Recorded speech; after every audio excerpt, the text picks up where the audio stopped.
All right, perfect. All right, the recording, got it. All right. As everybody should have just heard, this meeting is being recorded. So I want to make sure that at the top, I warn everybody that it's being recorded so that you know that, and that everything you say will be recorded. And then at the end, we will be posting this on our site and on our YouTube page so that other people that want to see what's going on in the community can see it. So choose your words carefully. And with that, we're going to start. And let me go ahead and do the roll call just to confirm that we have who's here. So just answer when I call you. Margaret. Present. Angela. I'm here. Corla. Yes, I'm here. Mandy. Here.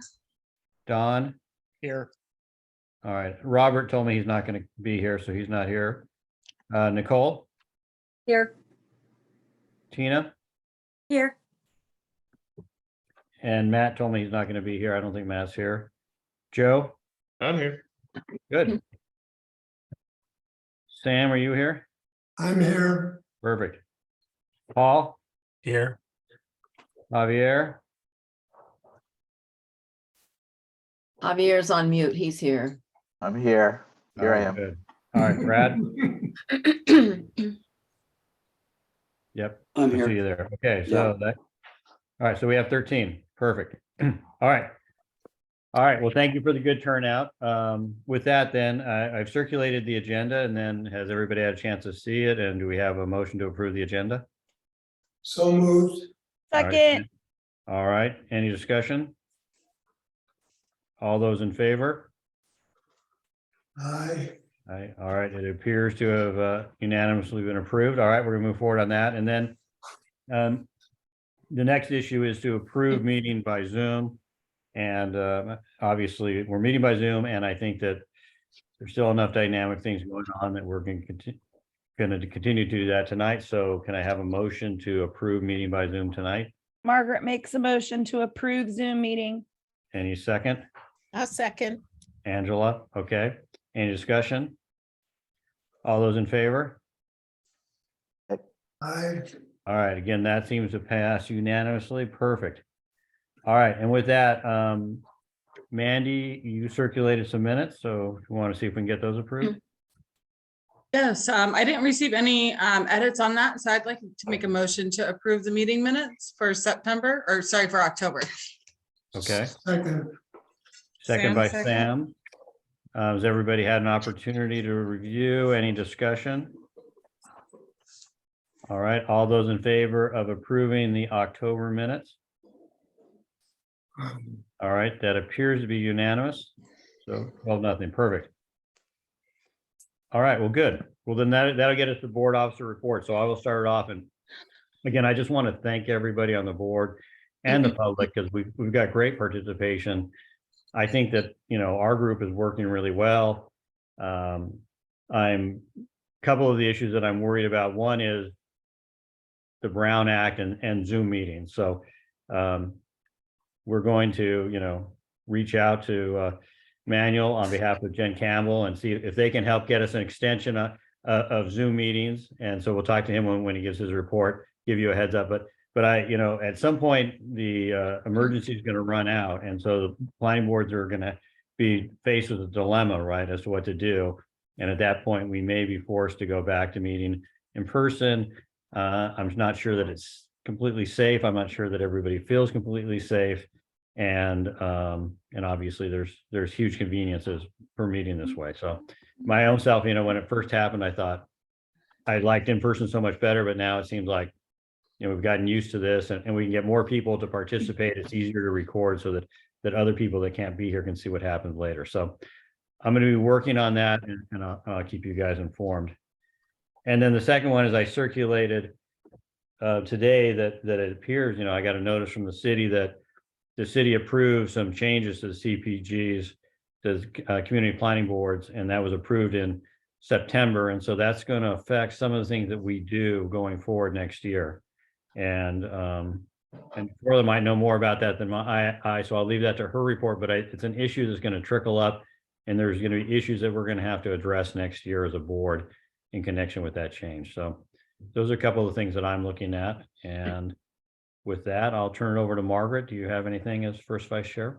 I want to echo the sentiments in regards to this board. We're working really well together. I have attended a few of our committee meetings, and I must say, we truly are listening to the community, reaching out via social media, gathering concerns, especially with the most recent election with Measure, C, which will heavily, impact all the different surrounding areas, which includes our peninsula, with, that measure being on the ballot. So it was really interesting to see, our group and our committees working together to collect information for traffic and transportation, and also some of the project reviews. We are working super hard to really, bridge that gap between the neighbors that vote us on to do our job here as representatives in the peninsula, and above and beyond looking at the big picture of the surrounding areas, which I preach this all the time, Ocean Beach and Midway. And I must say, attending some of the local planning board meetings recently, we're pretty stacked with doing the work as far as committee goes.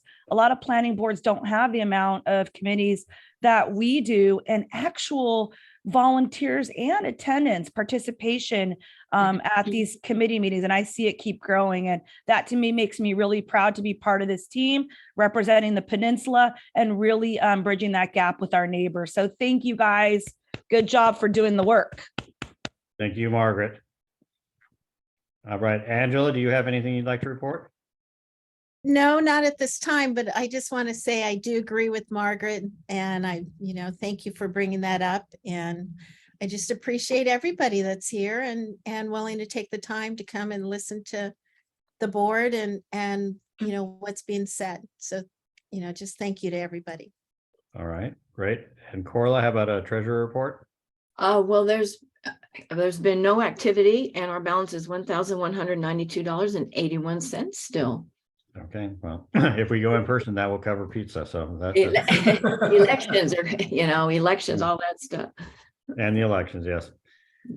All right, and Mandy, any reports by the secretary?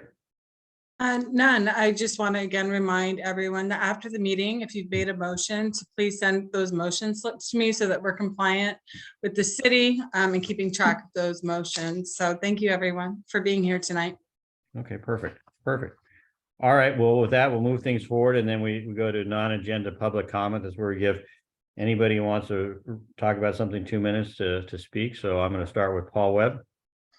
I just want to remind everybody with the holiday coming up and experiencing what I experienced driving past the airport last Sunday, if you do plan to travel for the holidays, leave early, leave plenty of time, because it's been a mess down there with all the construction and that's going on. That's a great suggestion. And actually, I forgot in my report, since you're talking about the holidays, is we're dark on December. So I'm just officially telling everybody that I'm not scheduling a meeting in December. So we will next meet in January. With that, Margaret, go ahead. Just again, to remind everyone that as the elections come to a close and Measure C passes, to really get involved in the next steps of that. There's going to be, from what I know and what I've learned, some community input again with Midway Rising. And I was actually able to kind of briefly meet Shelby yesterday at the Midway Planning board meeting via email. And we've been going back and forth, and he is with Midway Rising. So it's really important that we all do our due diligence to communicate to the community of these, community opportunities to attend some of these meetings with the whole Measure C. All right. Well, thank you, Margaret. And we have an information item later today where the people from Midway Rising are going to come. So I want to make sure the community was informed about that. All right, Ann Usher, I see you next. Go ahead. Thank you. Appreciate it. So first, I just wanted to quickly introduce myself and say thanks so much for letting me attend tonight. This is a bit last minute on my end, so I really appreciate it. Again, it's Ann Usher. I'm representing Tara Lawson Reamer, supervisor. District 3. I just joined her staff as a land use and environment advisor. So I just wanted to say, we have a couple announcements on our end. I'm just going to look at a couple notes if you don't mind, because this is outside of my purview. I focus on climate and environmental topics, but I just wanted to pass along just a couple things. The first thing is this is related to an issue that's certainly a big issue among some folks that in our communities, and that's opioid treatment. And this summer, Chair Fletcher and Tara brought a proposal to the board to pursue aggressive legal actions to hold firearms. This is separate but related. Firearms manufacturers accountable for their role in deadly shootings. And now the board is holding pharmaceutical companies responsible too for the addiction, pain, and death that opioids have brought to our neighborhoods. So last month, just a couple of things. Last month, the board adopted a framework, and the aim is basically to reinvest $100 million from these companies, pharmaceutical manufacturers, and illegal distributors that have facilitated this epidemic. So these funds will be focused on harm reduction and prevention. If you subscribe to our newsletter, and I hope you guys do, or at least some of you do, you may have seen a breakdown on how these funds are used. If you aren't subscribed, please send me an email and I'd be more than happy to add you to our list. And then I wanted to touch on quickly fentanyl.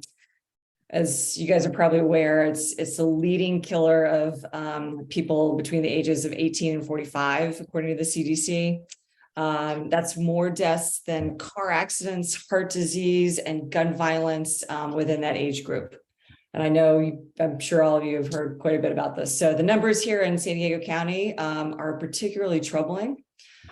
We have young deaths from fentanyl double last year, and the youngest victim was just 13 years old. So in years past, the board may not have mobilized on an issue as important as this, but things are different now. And I just simply wanted to say that together with Supervisor Jim Desmond, District Attorney Summer Steffens, the supervisor, voted last month to increase fentanyl education and strengthen harm reduction for young people. So that's it. Just wanted to pass that on. I hope you guys, this is the last thing. I hope you guys have gotten your flu shots. We are definitely seeing an early spike in flu and in respiratory virus cases, if you haven't already noticed that. So just as our county health professionals are encouraging folks to go get their shot if they haven't done so. And of course, COVID boosters as well. So that's it. Nice to meet you guys. And just wanted to say, thank you. Please come with any comments on environment stuff. Can you drop your email in the chat, please? Sure. Thank you. Absolutely.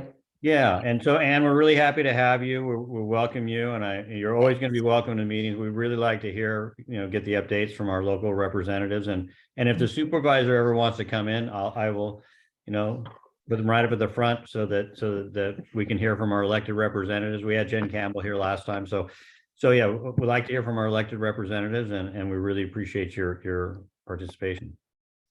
Thank you, and I'll certainly encourage that. I know she loves meetings like this, so hopefully she can. All right, thanks. Yeah, and I agree that all those the fentanyl, opioid stuff, those are big concerns. So thanks. All right, so back to non-agenda public comments. Does anybody else have a non-agenda public comment before we go to government reports? I don't see any more non-agenda public comment. Actually, Fred, I'd Go like ahead, to Sam. raise one.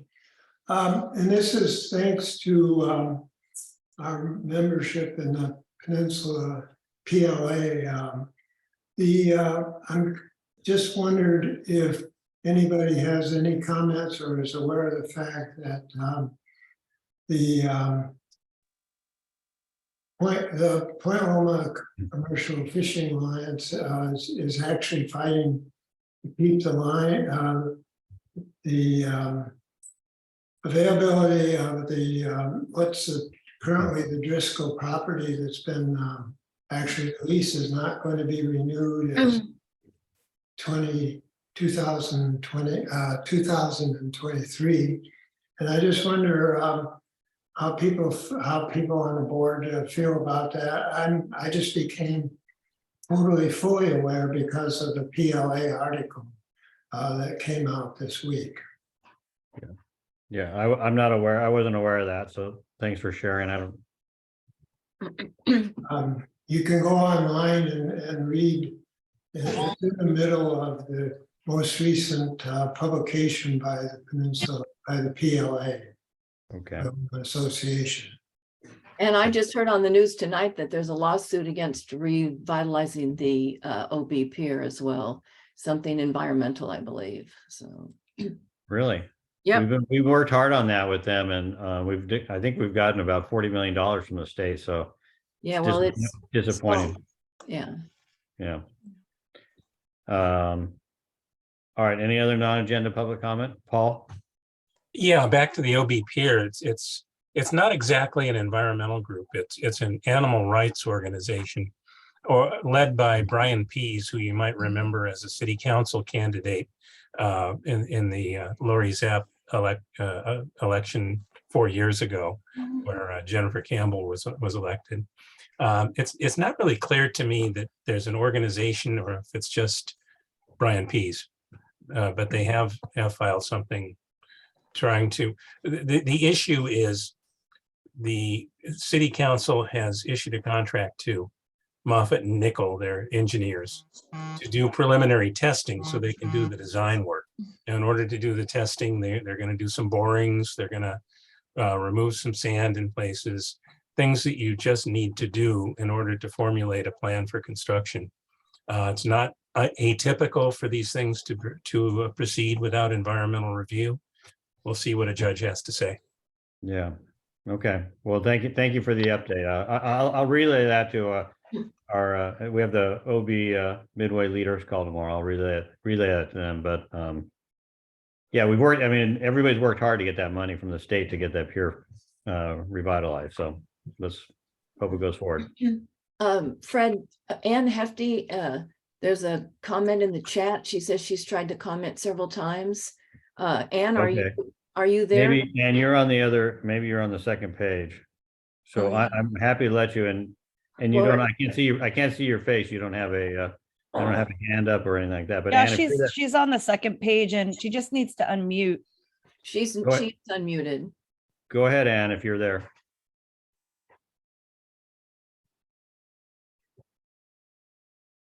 Okay, we can't hear you, but her comment in the chat is what is our view on Prop C and what is your influence, recommendations, questions on environmental traffic studies? I am here and I am talking.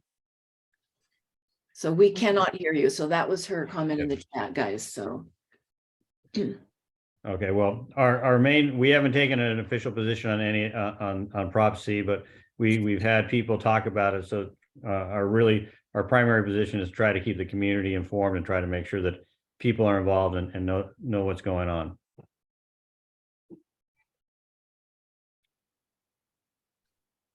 All right. With that, we're going to go to government reports, and I see Officer Cerullo, so I'm gonna go to him first if he's available, because I want to keep him going. There he is. Hello, everybody. I will start off with saying next week is Thanksgiving, so I hope that everybody has a fantastic Thanksgiving with their family, friends, and everybody gets a lot of turkey. That being said, yes, let's touch on a couple things. Fentanyl is a huge problem right now. It is probably the biggest problem I see facing, for sure, the city, if not the county. It is, to me, shocking how many fentanyl overdoses and radio calls that we're going to per week.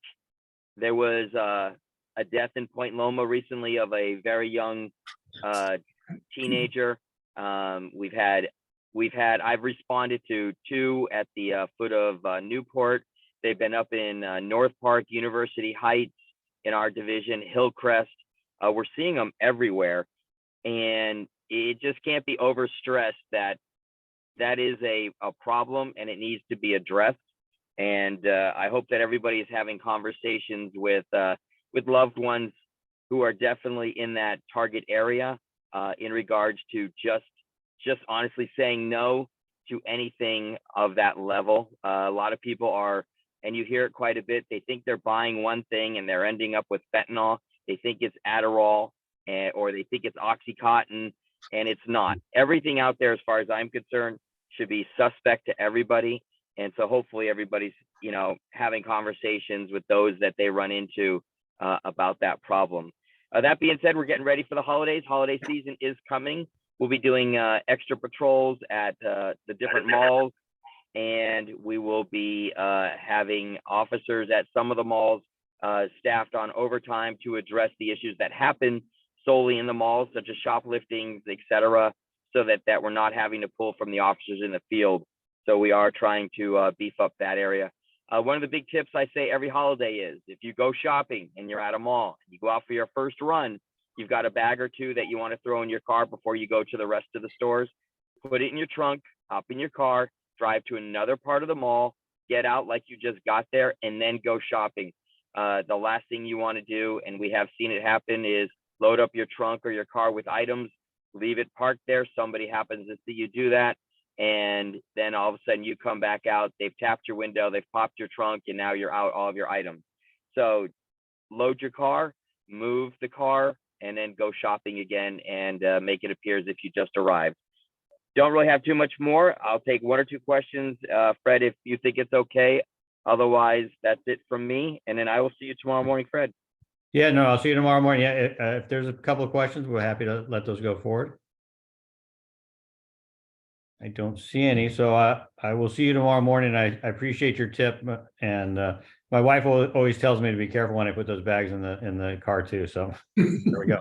Yeah, no, I mean, it is something that actually happens. We do have people who target the malls and the parking lots, and so yeah, absolutely, it's okay to go throw the stuff in the car, but then you got to move the car to another section of the parking lot and get out like you just got there. So, yeah. So thank you all, everybody. I hope Yeah. you all have a good Thanksgiving. I guess we're not going to see each other during December. So happy holidays, Merry Christmas, and Happy New Year. We'll see you guys next year.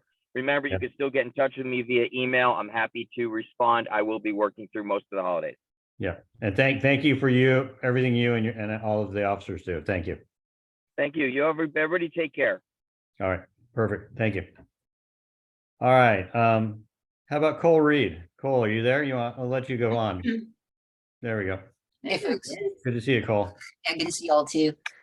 Cole Reed with State Senator Tony Atkins' office here. I have a fairly quick report for y'all tonight, and I'm going to first start out with some pretty bad news from the state. So yesterday, the Legislative Analyst Office projected that California will experience a deficit somewhere around $25 billion from what they're estimating right now. And this deficit is projected to last a few years to come. However, California has... I don't mean to interrupt, but didn't we just have a surplus?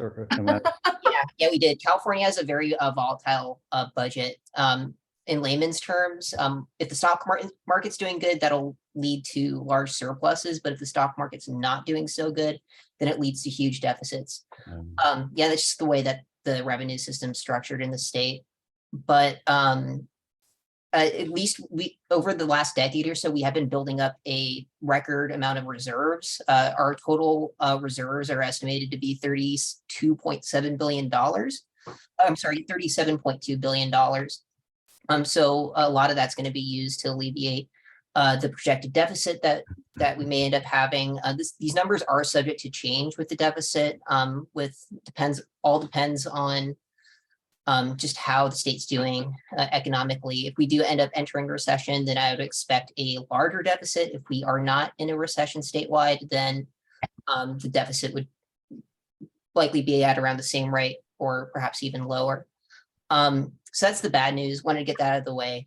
On On another note, the legislative session did end at the end of August. Governor Newsom acted on all the legislation on his desk on September 30th. In total, he signed 997 pieces of legislation into law and vetoed 169 bills.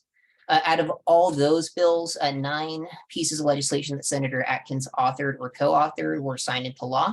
And I'll briefly cover one of those bills. She did have a few environmental bills, a few military bills, but one bill in particular was a bipartisan piece of legislation called SB 1183, co-authored with Senator Shannon Grove. And essentially what this legislation does is it allows the state partner up with nonprofits, particularly Dolly Parton's Imagination Library program, which is already has infrastructure set up. But what this partnership does is it delivers free books to children from birth up until the age of 5 monthly, and they get delivered straight to their homes for free. The bill passed with nearly unanimous votes in both houses. So it's a non-controversial bill, but it just allows kids to read and, sets up those good habits. With that, that is all I have for my update, but I'm happy to take any questions or any input. All right, I got a question here from Corla. Yeah, how do you get the free books? What's the website or the qualifications or whatever for the books? Yeah, so that was just signed into law by the governor. Typically, these laws won't go into effect until the following year. So once that program is set up in the county, I'll be sure to send you that information. Thank you. Of course. Mandy, go ahead. Oh, that's a great program. It's in South Dakota. Dolly Parton is very generous with that. And she has, typically it goes to participants of like low income kids. They're, that they're on some sort of list, whether they're low income or they're receiving benefits of some sort through the state and county. That's how I've seen it identified in other states. So I'm really excited to see that that's coming here. Literacy is an important part of young children and educating them. So thank you for that. Yeah, and Cole, I don't hear that word bipartisan very often these days, so that's a nice change of pace. Yeah, pal. All right, Manuel, how about District 2? All right. So I have good news. The street vendor ordinance passed on Monday unanimously, 8-0. When we were very, very, very excited, very happy, relieved after lots of negotiations and pressure that we put on the California Coastal Commission. They finally gave in and just gave one minor adjustment that they wanted us to do, and they bounced it back to us so that we can push it forward. So we changed that my adjustment to being this for citywide, not just coastal communities, but citywide. And then they had one other minor critique on a different sentence that we had to restructure a little bit. But minor details, so it passed unanimously, and it should go into effect very soon. We expect at the latest the second week of January, but probably sooner. So we're very, very happy. It's a huge win for us since we've been working hard in our office to get that done. So any questions, comments? Any questions for Manuel? Do we want to talk about continuing our Zoom meetings? Is there anything doing about I it? wrote that down. I don't know too much about how, like, what that would look like. I'm assuming this should still work, since for like the committee meetings and for council committee meetings, they're still having that option for people to tune in virtually or in person. So I don't see this being an issue for Zoom meetings for planning groups, but I'll be sure to ask our director of policy in our office for more details on to what this would look like moving forward. Yeah, I read, and Carla, you might know, what I read was that that we need to get some kind of an extension, and that city council action could extend that so that all planning boards could meet virtually going forward in the future. So that's sort of the question I would ask. Well, it's once the state of emergency ends, then that changes. If we have a Zoom meeting, what they're telling us is that each and every participant, each one of us has to post that we're having a meeting at our residence, and we have to publish our addresses. And so that it lies the rub. You know, I think these Zoom meetings are more environmental. We get better participation. And I just finished a quick sandwich and sat down and opened the meeting like that. It's just so like, you know, it's nice. But it is a problem with that. And in my CPC report I sent out, the AB 361 allows them to meet, but once the state of emergency expires, so do the exemptions. So according to the Brown Act, without exemptions, planning groups must notice each Zoom location and the private address must be listed. It must be ADA accessible and open to any member of the public that wants to attend. Yeah, And that's the most important part. We have to open our homes to anyone who wants to come in. and in my notes, I've written OMG exclamation point. So yeah. Yeah. So that's a real problem. That's a real problem. All right. So that's why it's a big issue for us. And I do, I mean, for what it's worth, that environmental issue. I mean, you see here, we've got whatever, 30 or 30 people, I'd say, and everybody would have to hop in a car and drive down to the library. Yeah. So I'm all for Zoom meetings because I have like 15 meetings to attend, and that 15 meetings are in person, and I'd be driving back and forth all day long every single day. yeah. All right. I saw Don. I think I saw your hand next. Go ahead. Yes, the city attorney's office does have a deputy city attorney who specializes in the Brown Act. So that might be a possible starting point. This is obviously going to affect a lot of people. And the notice on your front doors of a home is not workable. Got it.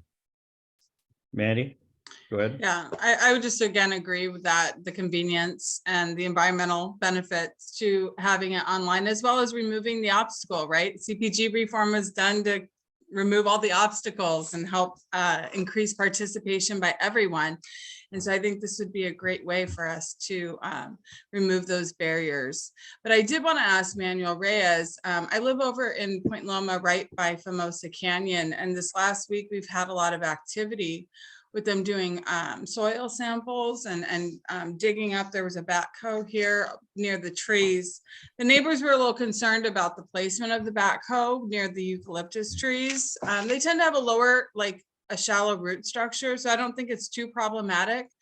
But ultimately, our community would like to get an update, perhaps from the council member, as to where Famosa Canyon is or what the next steps are for her office, since she's very supportive of that initiative in our community. And so an update of that would be helpful from the council member, please. What particularly about Famosa Canyon? Just where we're at in the phase, how far, if they've had to redo the feasibility because the 2 years have expired, if that's why they're pulling the soil samples and doing a seismic study. I'd like to know where they are with their, you know, with that portion of their discovery. Okay. All right, Margaret, do you have a question? Yes, can you drop your information into the chat manual? I have a laundry list of items for Point Loma, so I'm going to test you to see if you get back to me, okay? There we go. Oh, If and it's- one more it's thing. streetlights, if it's I just want to put it out there. If it's streetlights, I'm going to give you a laundry list. All If right. it's, I was just gonna ask for the streetlights manual. Is Yes. is it Makaka Rowan? Is he the one who is leading the charge on the streetlights and the spreadsheet? Yes. Well, what spreadsheet? I think he said he was like asking neighbors to like send him locations of lights, and he was maintaining the location of the light Oh, outages. Yes. And would we be able to get a copy of that as well? Yes. Yeah, I'll ask him about that tomorrow. But yeah, streetlights, we're incredibly backed up. So if you guys have any electricians that want to work for the city, we're looking for electricians because we are severely backed up and it's a serious issue. Okay, and I want to be clear though, Manuel, there's a couple different streetlight issues that we're dealing with. We're dealing with normal streetlight problems, but the one that's been going on for 2 years is the Loma Portal vintage streetlight posts that have been out for almost 2 years, and people can't see in that area because it is extremely dark. They're relying on the airplane lights to navigate through that area. So we have a big problem here. So I just want to make sure that when I send you my long laundry list of things for the peninsula, that you know the difference between streetlight issues and then the vintage streetlight posts in Loma Portal area. And I'm happy to meet you out there and show you the difference. Okay, I'll leave my information. Yeah, I appreciate that, Manuel. Yeah, leave your information. Anybody else who's got questions for Manuel, go ahead and send him an email and we're gonna go ahead and move on. Appreciate your help there. Welcome to the Peninsula, Manuel. Yeah. So do we have any other government reports out there? All right, seeing none, I'm gonna go over to Joe and we can go ahead and start with project review. I think I've got 3043 Nickel Street as the first project. That is right. Well, hi, everybody. I'm glad to be here. We have 4 projects tonight. 2 of them are house demolition or new construction projects that I put first, and 2 of them are more cell site upgrades in the peninsula. So the first is at 3043 Nickel Street. It's a process 2 CDP to demolish an existing single family residence and detached garage and some sheds and miscellaneous things, and to construct a new 2-story 4,724 square foot single family dwelling with an attached garage and decks. The applicant is Jeff Cleater. It's a beautiful site. He's done a beautiful job on the presentation. So let's turn it over to him, please. Welcome, Jeff. Hello, can everyone hear me? Yes. Okay, great. Well, I'll start off by sharing my screen and we can take a look at the plans that we looked at last time. One of the things that I failed to mention last time that you guys had questions on was the FAR. I've gotten those numbers. It's 0.28. That's about what we thought it would be. We knew it was well under 5.57. Yeah. So it's a 0.28. Again, just to sort of kind of recap, this is going to be a family home. It's been a family home for, oh God, forever. My great grandmother owned it. It's going to stay in the family. It will have an ADU, but that's not going to be rented out. It will be turned into an office, a home office. This project started 20 some odd years ago with my father and Bruce Peeling working on a home. And then a couple situations took place. There was 9/11 and then my father's health and ultimate passing that put the house on the back burner. But the family is now ready to move forward with an updated version from Bruce. But yeah, that's pretty much it. Sort of a quick little recap from last week. But if anyone has any questions, I'd be more than happy to try to answer them as best as I could. All right, Jeff, I'd like to bring up one thing. What was that? I'd like to bring up one thing, Jeff. Yes. We had a conversation about the fact that you're in an area where the city wants you to install curb, gutter, and sidewalk. And we, as the design review committee, recommended that we condition this house, if it's approved, to fight the city on having curb, gutter, and sidewalk. It's in one of those areas close to the woods that doesn't have any of those. And we really want to see that character be maintained. I 100% agree. I'm fully on board with that. So I am willing to take that on, that fight with the city, be willing to sign the paperwork saying in the future, if that changes and the sidewalks actually all start to kind of connect, that we would be willing to install them at that point. Okay. All right, do we have any other questions for Jeff or Joe on this project? Nicole? Yeah, I'll just make my typical comment. So thank you, Jeff, for the presentation. It's a large expansion. And so just as you're doing a lot of underground and groundwork there, it's highly, highly recommended that you look into some underground capturing of the water. Oh, absolutely. Yep. That is, yep. Yeah, I plan on doing a cistern in the southeast corner of the property. Yeah, I've already started looking at cisterns for that area. Fabulous. It's amazing how much water you can catch off that roof. So 45. Oh, absolutely. Yep. Nicole. Yes. Jeff is a landscape architect, and we actually had a lengthy discussion about some of the trees on the site, a couple of which have to go because they're in bad condition. but he is highly attuned to the landscape issues and water reclamation and so forth. Love to hear that. Thank you, Jeff. Absolutely, my pleasure. And then one last comment, Fred, the project review committee voted 7-0 to approve this. Perfect. All right, with that, do we have a motion? Margaret makes a motion. I was in that meeting and he presented quite well and did state that he was gonna save as many trees as possible. Yeah, they're not looking great. The health of them is pretty poor, but we're gonna do what we can. Perfect. All right, so we got a Margaret's motion to approve. Do I have a second? I'll second it. Andy? And Jeff, if you need to find some drought tolerant trees, I know a place where you can find some. Yeah. All right, well, good. Well, this sounds like a great project. And so with that, all those in favor? I believe that looks unanimous to me. Are there any no votes? All right, well, congratulations, Jeff. Your project has passed 12-0. Perfect. And Thank you very much. yeah, and we've done that just for the record, right? There was a project not too long ago in the wooded area where we also fought the curbs and sidewalks where there were no other. So we wish you the best of luck on that. It's happened on several projects, Fred. Yeah.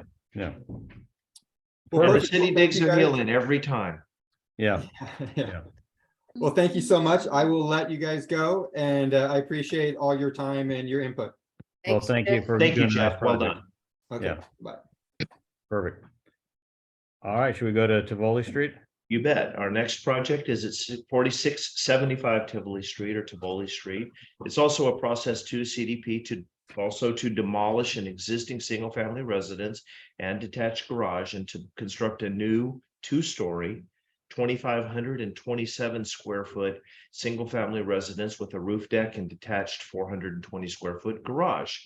It's on a smaller site. It's a 0.16 acre site in the RS1-7 zone. Our applicant is Steve Benzing, and I believe he also has the owners on the line, the Peñas. So Steve, I know you're on. We've been texting, and I see you now, thankfully. So can you please make a very brief presentation as we discussed at our project review committee meeting?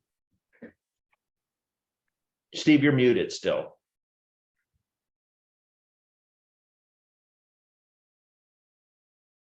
There he is. Better? There you go. There we go. Sorry about that. Before I get too far into this is going to sound a little strange. Is there any way that I could get Jeff Cleater's email, since I may need a landscape architect down for once this gets built? Sure. I can email Jeff on your behalf. I think he's probably already dropped off of the meeting. Yes, he did. I didn't want to interrupt, so if I may will share write my- myself a note right now. All right, if I may share my screen, essentially, where am I? There we go. Is that better? Share. There we go. Okay, so essentially this is, you have some pictures on the left of what the current single-story little bungalow house is that's currently there, and the owners are planning on demolishing it, as you've heard, and we're planning on building a new 2-story house with a detached garage that accesses off of the alleyway. Very simple. Basically, we have a guest bedroom office downstairs, and we have 3 bedrooms and 2 baths upstairs. And then there is a third sort of an outdoor roof deck up on the very top. We are trying to stay within a somewhat of a little bit of a Spanishy sort of look for the overall thing. We are meeting the building envelope line and staying within the height recommendations. Pretty much is about it. We're not getting carried away with super high ceilings or anything of that nature. So we're trying to be reasonably attentive to the overall scope of the neighborhood in general. And I'm open to questions. Okay, let's get out of the screen share so we can see who's got questions. Joe, any comments on this one and how the vote go?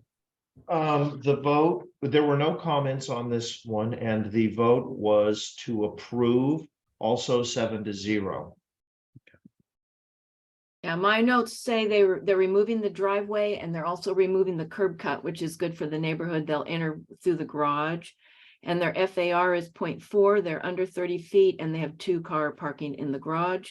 Companion unit, no ADU. And then Judy Curry, the neighbor, sent an email Joe received, and I don't know if there's anyone else on the call that's relevant to this project. Is Judy on the call? I on don't. this? Okay, just to inform the board, Judy Curry had contacted me months ago before this project went before the board. I let her know when we did bring it onto the board. I don't think she was able to attend. She didn't object to the project. She had some questions about the fact that they had a roof deck that to some extent could look down into her yard. And we discussed it on the project review committee and decided that that is not atypical for any two-story house that has a deck or a roof deck to have some vantage into someone's yard. Again, Judy wasn't strongly concerned about the house and had no objections to them doing what their plan was to do. So, If I may, I have a question. Sure. Up in my neck of the woods, privacy between neighbors is a very, very big concern. And occasionally, one of the conditions that comes about is the concept of planting some sort of screening element between neighbors so that you do lessen that impact. Is that something that is done in San Diego, or is it required? Occasionally is a condition of approval, because I don't think the Penas would be objectionable to something that, you know, might go up, 10 feet, 12 feet, just to give her a little more privacy, if that's the case.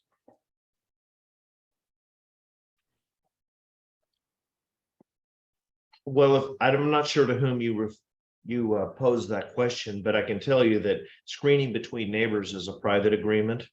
It's Okay. not enforceable by the city. View corridors to public oceans and things like that are on occasion enforceable when you're encroaching on the public view corridor. But this is a matter between two houses where there is no other public view. Okay. All right. Nicole, I see your hand. I don't know if that's up from last time or if you have another question. I just wanted to let Steve know that I did put it in chat. The Catching Water is a local organization that does harvesting and catching water. And really, it's super valuable to have these kind of like, so you know where you're going to put it before you start demoing a house. So Joe, I'm just going to look to your committee to just start, really talking about this at the beginning in project review. So just those are my. We're actually starting to talk a lot more, Nicole, about water harvesting. Obviously, the PV, which is now becoming part of the city code ordinance, Yep. drought tolerant planting, a whole bunch of things. Yeah, and even all the way to gray water. I mean, just plumbing out. I mean, we can use our gray water, and it's actually amazing how well my trees are loving it. So Yeah, we also talk about taking and plumbing washing machines and showers to either a gray water receptacle or just on a perforated pipe down the yard, and everything flourishes when it gets a daily watering. Yeah. thank you, Joe. Okay. Any other questions about this project? Steve, would the owners like to make any comment or have any questions? The owners are online if they wish. John, do you have anything? No, we're okay. Thank you, guys. All right. All right. With that, do I have a motion?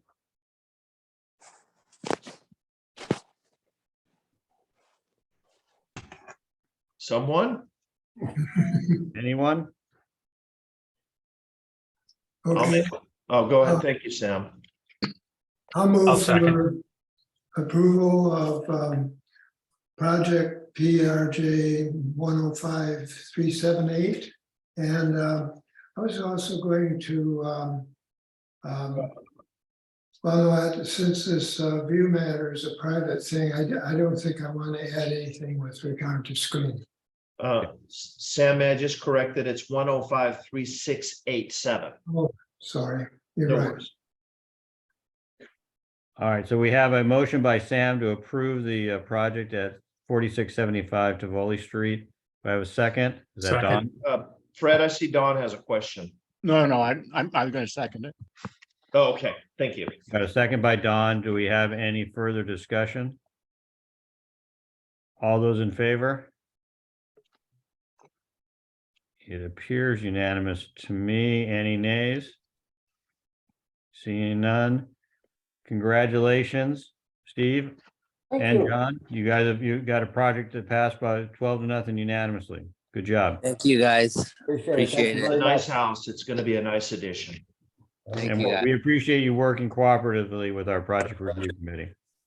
Yes. Thank Good. you. All right, well, enjoy Thanksgiving, everyone. Thank you. Thank you, guys. Yeah. All right, moving right along, our next project is at 3276 Rosecrans. It's a project that it's an existing office building. It's a 3-story office building. I refer to it as the Zygmunt Shields building. Mark Krensick referred to it by the architect who did it, but I don't remember his name off the top of my head. Anyway, basically, it is a removal and replacement of a number of Spectrum cell antenna, and the topic of conversation was that the antenna are actually shielded in a number of little architectural fins that have been added to the building. I, as many others, never really gave too much thought to them. The committee, some of the members of the committee did bring up that they looked like a somewhat unnatural appendage to the building. But again, they've been there for many years, and they're just basically modifying and upgrading them. The applicant who we met with was Stephanie Vanderveen, but she emailed me a short while ago and said that Michelle Vernotico, I'm not sure how to pronounce it, was going to make a brief presentation. Michelle, are you on the line? Yes, that's me. Hello, welcome. Hi, thank you. Yes, my name's Michelle Vernotico. You had it right. Thank you. So, like you said, this is just going to be a modification to an existing cell site. Do you want me to show you the screen? Yeah, if you could show us at least a picture of the building and describe how the antenna are placed and will be modified. Okay, let me see how I should.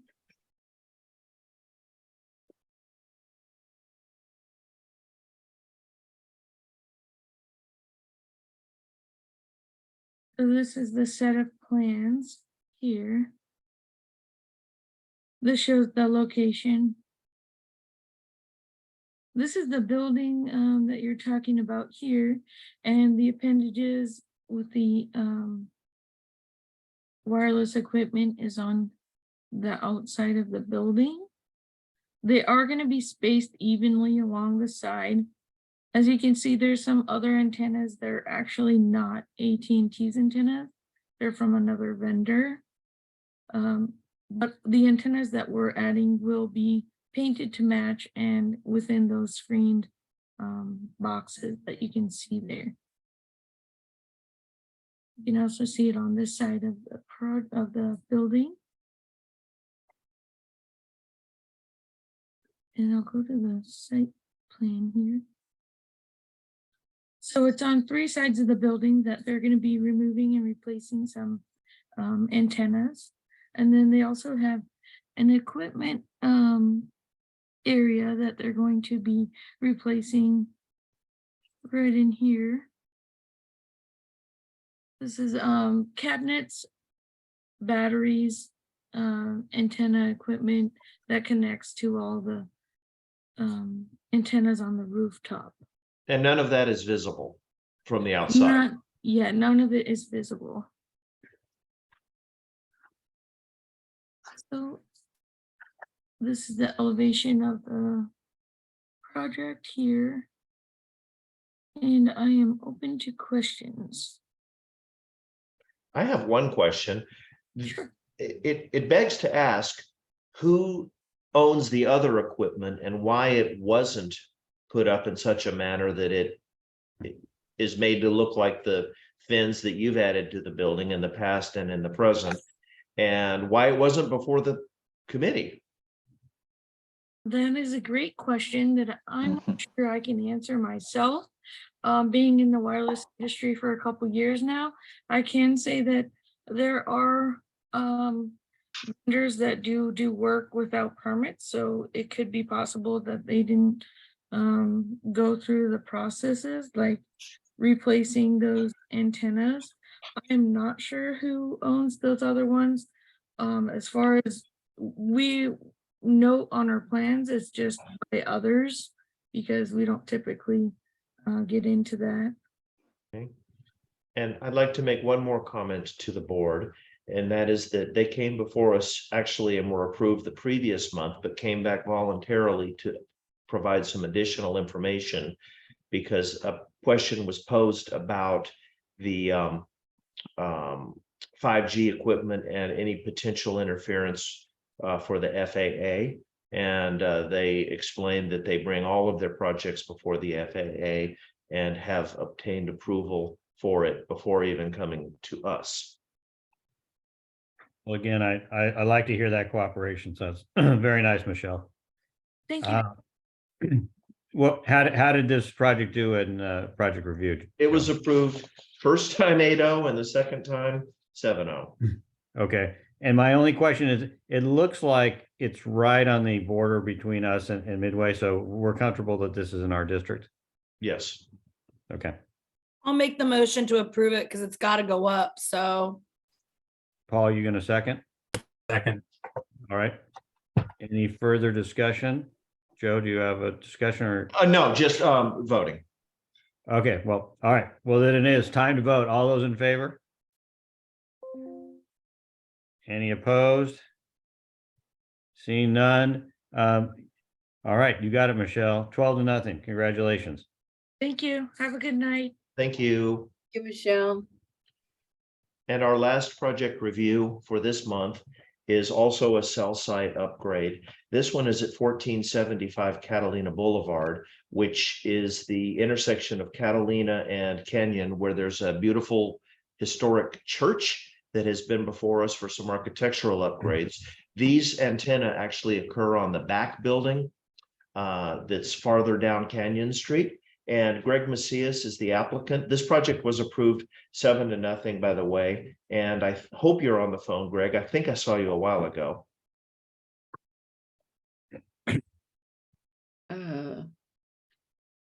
I don't know if anybody's here for this project. I thought I saw him on the line earlier in the meeting because I check everyone. Greg Macias. I He's don't. on mute.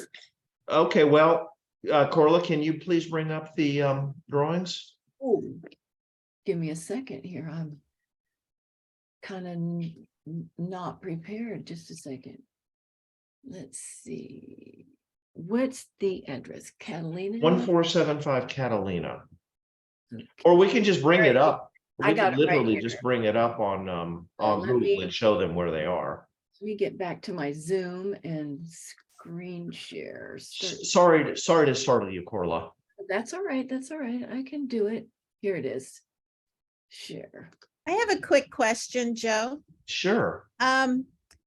These public buildings that these antennas are going up, do Oh. they benefit from it? Is You there like quite a bit? To Anybody- the tune of several thousand to many thousands of dollars a month. Oh, I did not know that. Okay. You bet. It's a gold mine having cell site on your building. Let's see, Joe, what do you want? Here we're starting. Gosh, I think, Corla, we could just go to the elevations, Okay, which are farther down. you keep me going, not here. Keep going, keep going, keep going. There we go. We are, yeah, this is. There we the- go. So again, the church sits prominently on the corner and it's undergoing a long-term renovation. And behind the church, farther down Canyon, there is I guess it's the classroom building and ancillary church function building.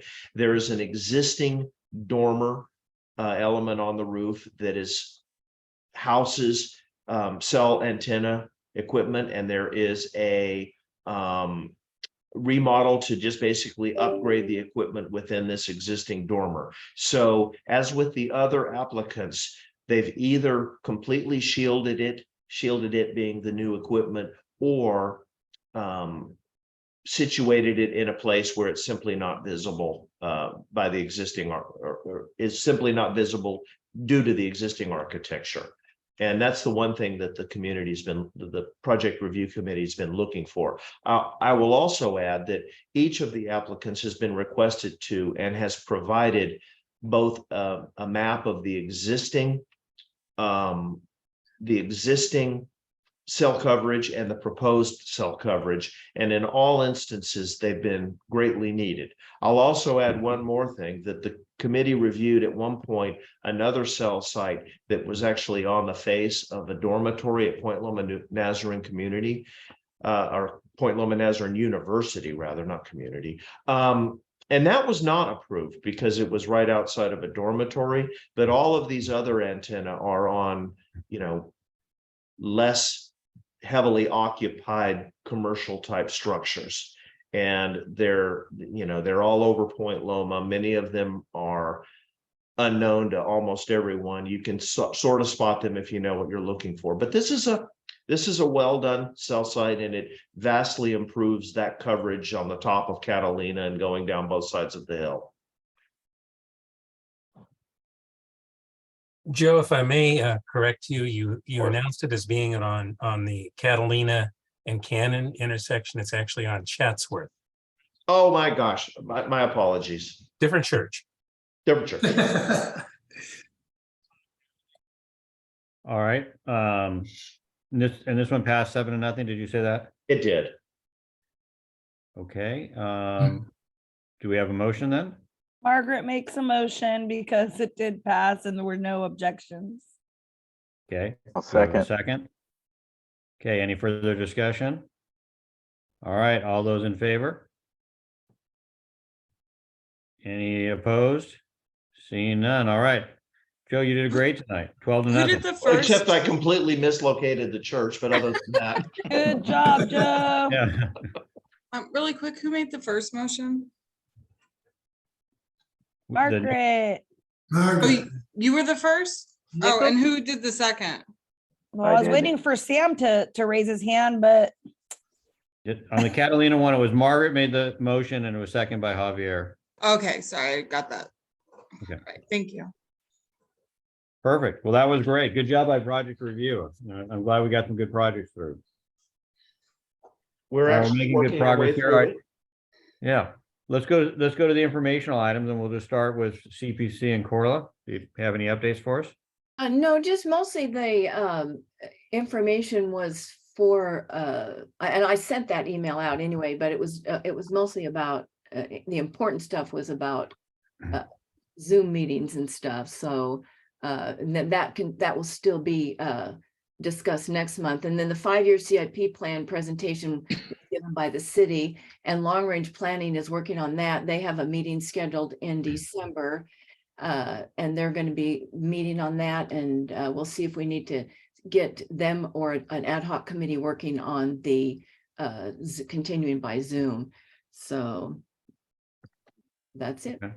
All right. Well, that's an important thing. Well, I'll talk to Andrea about that Zoom thing tomorrow morning too. Perfect. Don, any update on the Cannon Street Pocket Park or Voltaire Bridge? Requests for proposals were solicited. They're being processed. They have yet, to my knowledge, to select a most responsible, low-cost bidder. But it's a very hopeful sign that they've gotten responses. They are in the process, and they've trimmed a few months off of the schedule to reach that point. And is that on the Cannon Street? That's on the Cannon Street Park. Good. And we've got good news on Voltaire Street. I'll let Joe speak to that. Well, Don has done the heavy lifting and has hunted down some responsible parties at the city of San Diego who I've reached out to, and they're going to work with us to kind of cut through some of the bureaucracy and get rid of a bunch of superfluous comments and hopefully get us on a path to approval. Well, great job, guys. I think about you every time I drive over that Voltaire Street Bridge. I think about it too. How many hours have you thought about it, Joe? Lots. All right, well, great job. All right, well, now we are going to turn, right?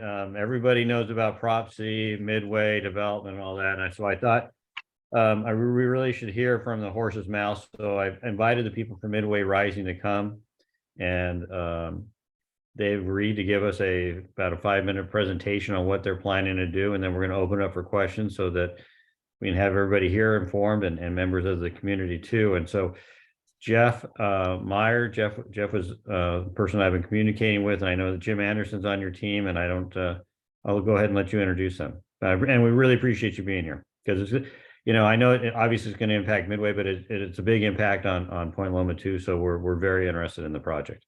Fred, thank you so much. Good evening, everybody. My name is Jeff Meyer. I'm part of the Midway Rising team. We have our two presenters here this evening, Jim Anderson and Shelby Jordan II. So I will go ahead, I'll just turn things over to the two of them just to give themselves a chance to introduce each other. And then I will also just load up our deck as they're doing so. Great, I'll jump in. Jim Anderson with the Midway Rising team. I'm with Chelsea Investment Corporation. We're the affordable housing developer, and as you said, one of the horses that will be speaking out of our own mouth. So here for questions after Shelby gives you the 5-minute presentation. Perfect. And good evening, Shelby Jordan with Legends. We're a sports and hospitality company. Appreciate you having us here this evening. Understand we've been slotted for a short presentation and some Q&A after. While it's obviously brief this evening, we certainly welcome the opportunity to come back in any other time where you might have us. And welcome you guys reaching out to us and engaging with us going forward. Wanted to spend a few minutes this evening just giving you a high-level overview of the development. Some of you might be already familiar with it, but then also talk about the progress that we've accomplished thus far and the next steps. The view that you're looking at right now is a view looking essentially from the northwest through the central spine of our development, where we're proposing significant amount of green space that's embedded within the residential developments of the Midway Rising District.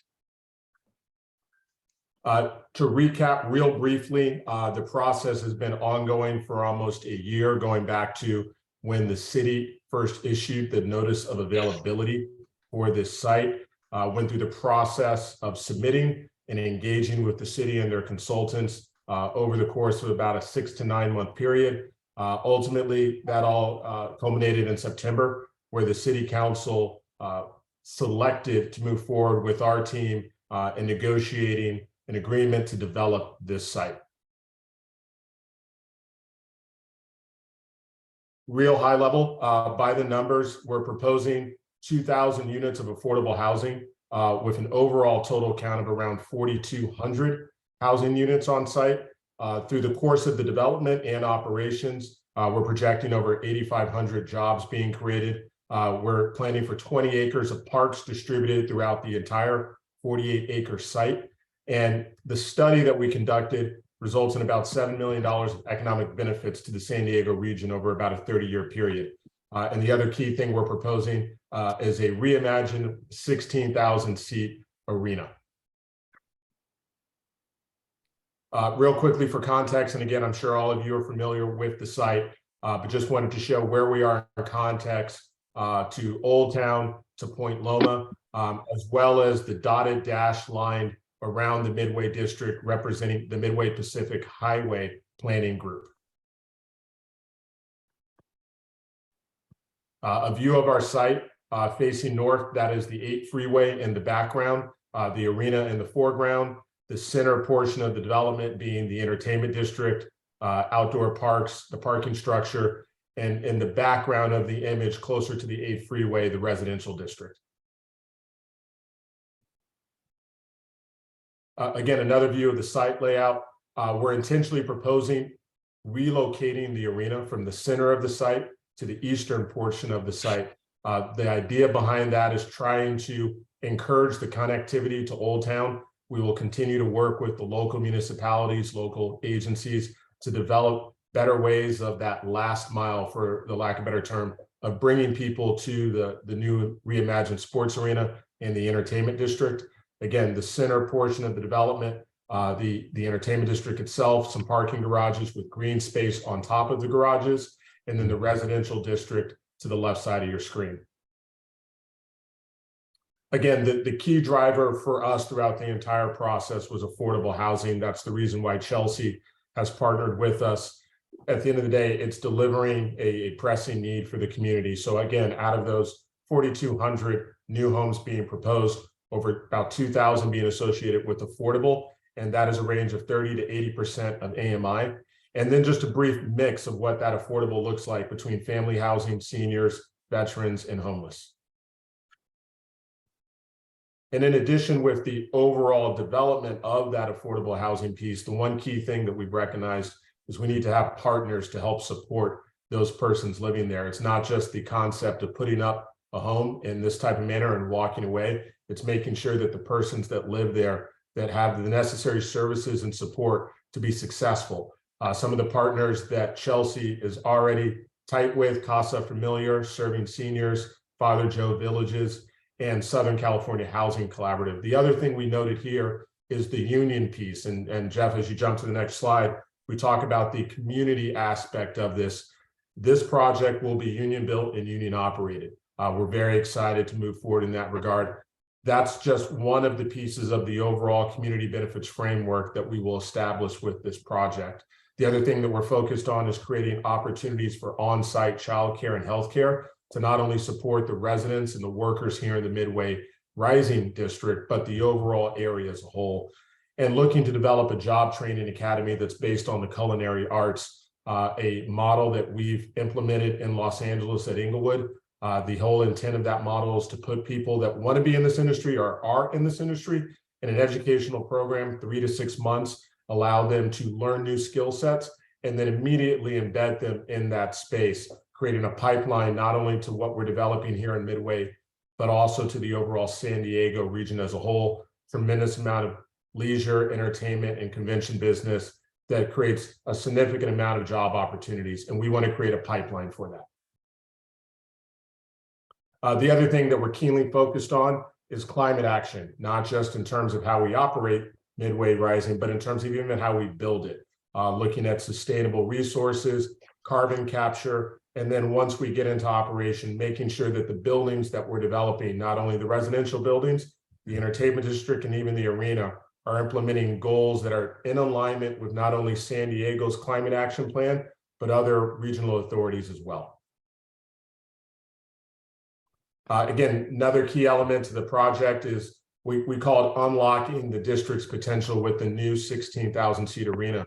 We believe that it's not only a driver for this area, but a driver for the overall region to capture really exciting premier events. We look at it as San Diego is sometimes overlooked with major concerts and events. They come out of the Arizona area and they head right up into the Los Angeles, Orange County area. We believe a new arena allows the market to truly tap into that, to bring some of those high profile shows and tours, make sure that they stop here in San Diego and perform, offering that entertainment, not just again to the area around Midway region, but for all San Diegans. And to support that, an entertainment district, about 250,000 square feet of commercial development. And we're proposing a 200-room hotel on site as well to help activate the overall business. The arena won't be active every single night, so finding other ways to help drive business to not only the district, but to engage the overall footprint here. A quick image of what we're proposing. One of the various parks that we have within that 20 overall acres is what we call the Zocalo, an outdoor public square that will be situated between the arena and the commercial space. Next steps at a high level, and just to tell you where we are and where we're going. So we're currently in the process of working with the city to finalize an exclusive negotiation agreement. That agreement will set the milestones and parameters by which we, the developers Midway Rising, are responsible back to the city and city council for showing how we're progressing with our development efforts. That will also include quarterly public meetings that we will do in the community. We're not going to limit it to just once a quarter, though. Our intent is engaging with planning groups like yourselves, engaging with local stakeholders, offering other forms for dialogue not just, in these forums, but creating other opportunities over the next 2 years while we're progressing with the negotiation agreement. Quarterly updates are required to City Council to show that progress. By, I'd say, mid next year, we'll more than likely be beginning the CEQA environmental study process. So that's just kind of an overview of a timeline at a very, very high level. There's a lot of other things that support that, but we want to make sure that we keep the community apprised as to what we're doing, when we're doing it, and how we're doing that. So to that end, again, we will be focused on making sure our team is actively out in the community, having these types of dialogues and engaging with residents, businesses, and et cetera. Would welcome you to also take a look at our website, sign up for the updates, midwayrising.info, and that'll also get you connected with us in twofold. One, we have your information, we know who to push updates out to, but it also keep you connected so you don't necessarily have to rely upon your planning group or what might be published via the city. You can rely on that information coming directly from our team. So I know that was brief, and again, there's a lot of meat behind this, to say the least, but wanted to make sure we were being respectful of your time and open it up to questions and comments at this point. Hey, Shelby, that was great. No, and I appreciate, our meetings can get really long. And so I really appreciate that you're truncating. And I know you guys would have been happy to talk for a half hour. So, but I know we're going to have questions because people are interested in this project. So I will let Mandy go first. Thank you for being here, Jeff and Jim and Shelby. I really appreciate your time. Measure C just recently passed, it was 50 point percentage. It was a very close margin, but there's still litigation out. And if Measure C fails in court, will you still be willing to continue on with the project as is, or will you again try to remove the 30-foot height limit in 2 years? So I will say we are committed to continuing with the project and whatever reimagined project that might be. We understand, and exactly your point, Measure C was an exciting proposition, to say the least, judging by the split. But to our end, we look at it from this perspective. Had it not passed, that would not have deterred us from moving forward with the development.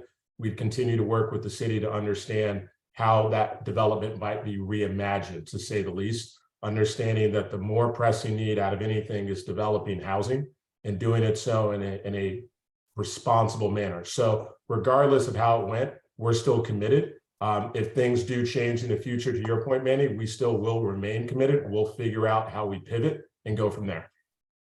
Thank you. I'm encouraged to hear that, because I've asked that question with previous RFP applicants, and they kind of had that opinion that if they don't remove the 30-foot height limit, there would be no future in their project or in their proposals.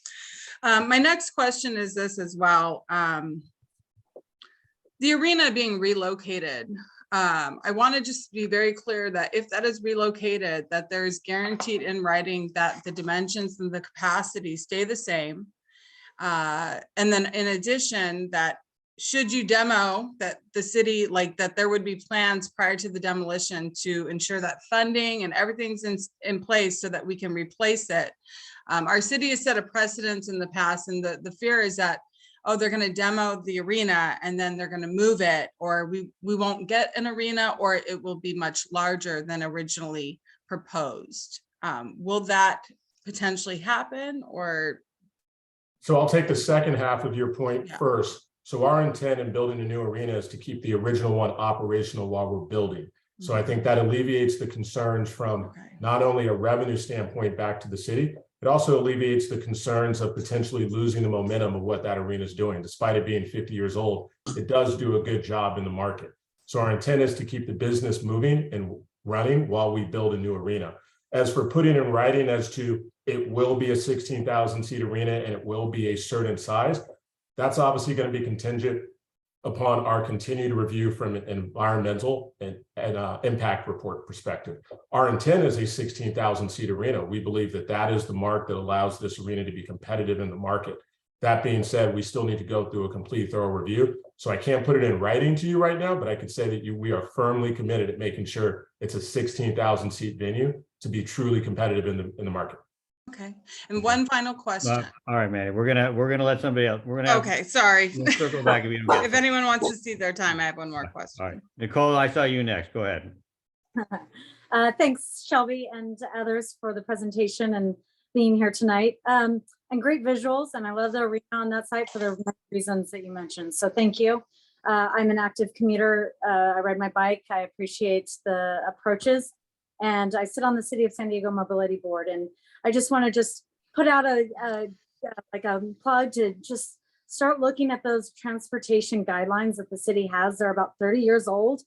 Riverwalk was a perfect example of what the city deems what they want. And they're very much like car-centric designs. And so really, we want to have this, I like your vision of people-centric design.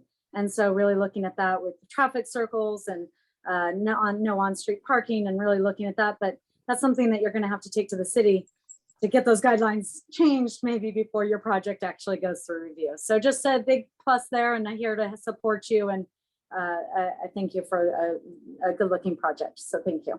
No, appreciate the comment. We're committed to doing more than what the guidelines are. And to that end, we're engaging consultants now, Kimley Horn being one of them, from a transportation perspective, not just to think San Diego focus, but to think big picture.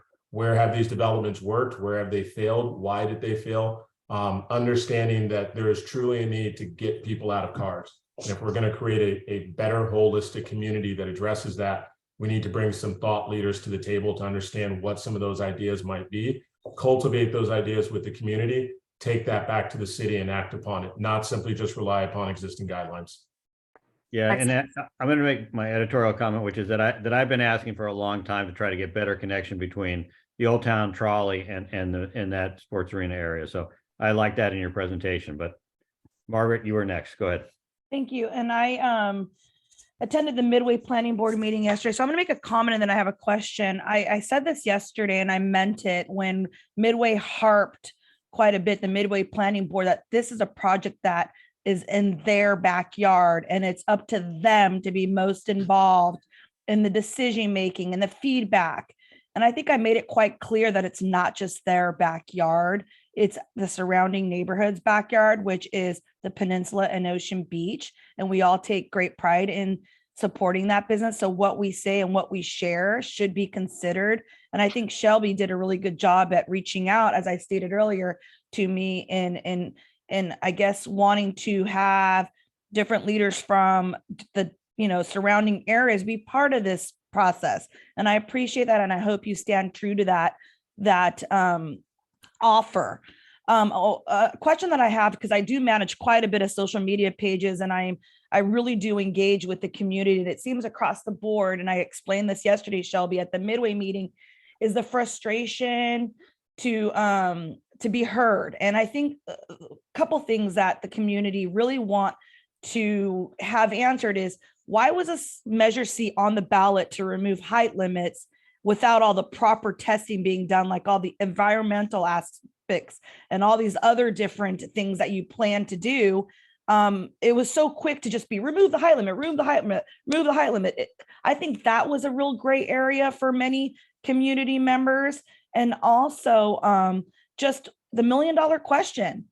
Why couldn't you produce this product? It doesn't look like you have Shanghai inspired buildings like the first developer who originally was selected with Measure E in this area. It seems to be quite, realistic and okay, the building heights. Why was it such a big deal to get this, Measure C approved and on the ballot and ASAP get it removed? I feel like you could have built in that area without having it removed. Can you prove me wrong? So without getting too political, Margaret, at the end of the day, to be quite frank and honest, Measure C simply isn't just about us. I do recognize and appreciate and respect the concern that not only you have, but also other local stakeholders have about what Measure C represents. At the end of the day, exactly to what I pointed out with Mandy, regardless of Measure C passed or failed, we'd still be looking for a path forward. We look at Measure C as an opportunity to increase density and to address housing issues that are very prevalent, not only in this district, but in the overall region. But again, had it not passed, that wouldn't have deterred us from proceeding with the development in some shape, form, or fashion. As to the point that you first made about kind of why did the measure precede the environmental review? Well, at the end of the day, the measure unlocks the opportunities for what might be designed from a project plan description. That plan still needs to go through a review. We still are responsible for going through not only the local, but state, region, and agencies to make sure that what we're developing fits. And fits, when I use that term loosely, when I say fits, it addresses various different legislation, it addresses various different concerns. So I would say this, at the end of the day, again, whether Measure C had passed or not, we'd still be moving forward with the development and doing so in an inclusive manner. To your point that it's not just a Midway Pacific development, it's a development that impacts the area. That's part of the reason why we're sitting here talking with you now. It's not just we're going to say hi and disappear for a couple of months, and the next time you see us is when we published an EIR. It will be a continued dialogue with stakeholders like yourselves to better learn the concerns, the issues, to better educate you as we progress, for us to listen, not just to talk. Okay. Angela, we'll see you up next. Thank you, Hi, Shelby. I just had a simple question, and maybe it's somewhere written somewhere, but how many total parking spaces are you planning to have for this 45, is it 4,500 housing units? 40 to 50 is what we have in the plan right now. So from an overall parking perspective, that number hasn't been locked in. What we've proposed is the parking which we needed to support the arena, which is approximately over 2,700 stalls. But in terms of the residential parking, that number will get flushed out as we proceed with the project plan. Okay, Javier, go ahead. Hey, thank you, gentlemen, for being here, and congratulations for being selected. This project does have a tremendous impact in our community, specifically in terms of traffic. I'm just wondering what you're proposing to improve traffic along Rosecrans and the sports arena Midway intersection. Our community uses those daily to get in and out of our community. So just want to hear what you're proposing to improve traffic, because many of those intersections right now are at a level of service of E or F. So hopefully you can help us improve our traffic situation. I certainly agreed. So to that end, I can't tell you what the secret sauce is going to be and what it's all going to be at the end of the day, but I can tell you the process that we're embarking on. So we're not starting from scratch. We're going to leverage the existing community plan that was implemented by the Midway Highway Pacific Group. That already has breadcrumbs, for a lack of a better term, as to where we need to go. So we don't need to reinvent the wheel. What we'll do with that is take it a step further. Like I said, we're engaging consultants like Kimley Horn to look at this from a holistic perspective, not just to focus in on what will be identified through the CEQA and environmental impact review, which will be specific impacts that our development will be responsible for, but to take a broader view. So to that end, that will be a detailed, thoughtful process with these consultants that will evolve. And again, the goal is to get to a place where we have options on the table, that we discuss those options with community stakeholders like yourselves, with residents, take those options to the city, to local transportation authorities, and find ways to partner with them to, again, not just look at what we're responsible for the Midway Rising development, but what are some of the other developments, what are some of the other improvements that need to happen for the overall region there. We recognize, for instance, the Navy site that was just recently in the paper. That's developed. If you look at the overall traffic impacts just with that, we need to be thoughtful in terms of, again, not just being solely focused on our side in the 48 acres, but taking a broader view, bringing people into the tent, encouraging those transportation officials to be at the table with us to find solutions that are holistic. We know traffic's a problem right now, and we know if we do nothing, we will more than likely worsen that problem. We will have responsibilities to address those things within our development agreement, within the environmental impact report. We want to take it a step further to figure out how we partner with others to continue to push that forward. So again, don't have all the answers for you right now, but I say we are committed to a process that is inclusive and informative. All right, Paul Webb. Yeah, thank you again for the presentation. One, I think, quick question. You place a great emphasis on providing a large number of you're terming family housing. One of the complaints I've been hearing from communities all around San Diego is that much of the new housing, particularly affordable housing, does not have enough space, enough rooms to actually accommodate a family. So what is your projected bedroom mix on your residential, your family residential? Now, let me take that one. Yeah. So, Paul, thank you for that good question with respect to the family housing. So 60% of our units will be family. So that's 1,200 units out of the 2,000 units. Now, the way we define a family mix, and these are minimums at state level, 25% of the units will be 3 bedrooms and 25% of the bedrooms will be 2 bedrooms. Okay, so fully half of those 1,200 units, or 600 of those units, will either be 2s or 3s. Mm-hmm. Usually it's more, to be candid with you, because we don't have as many 1 bedrooms in our family projects. If you've gone out and tried to find as a family a 3-bedroom unit that is available at anything resembling affordable rates, it's nearly impossible. Yes.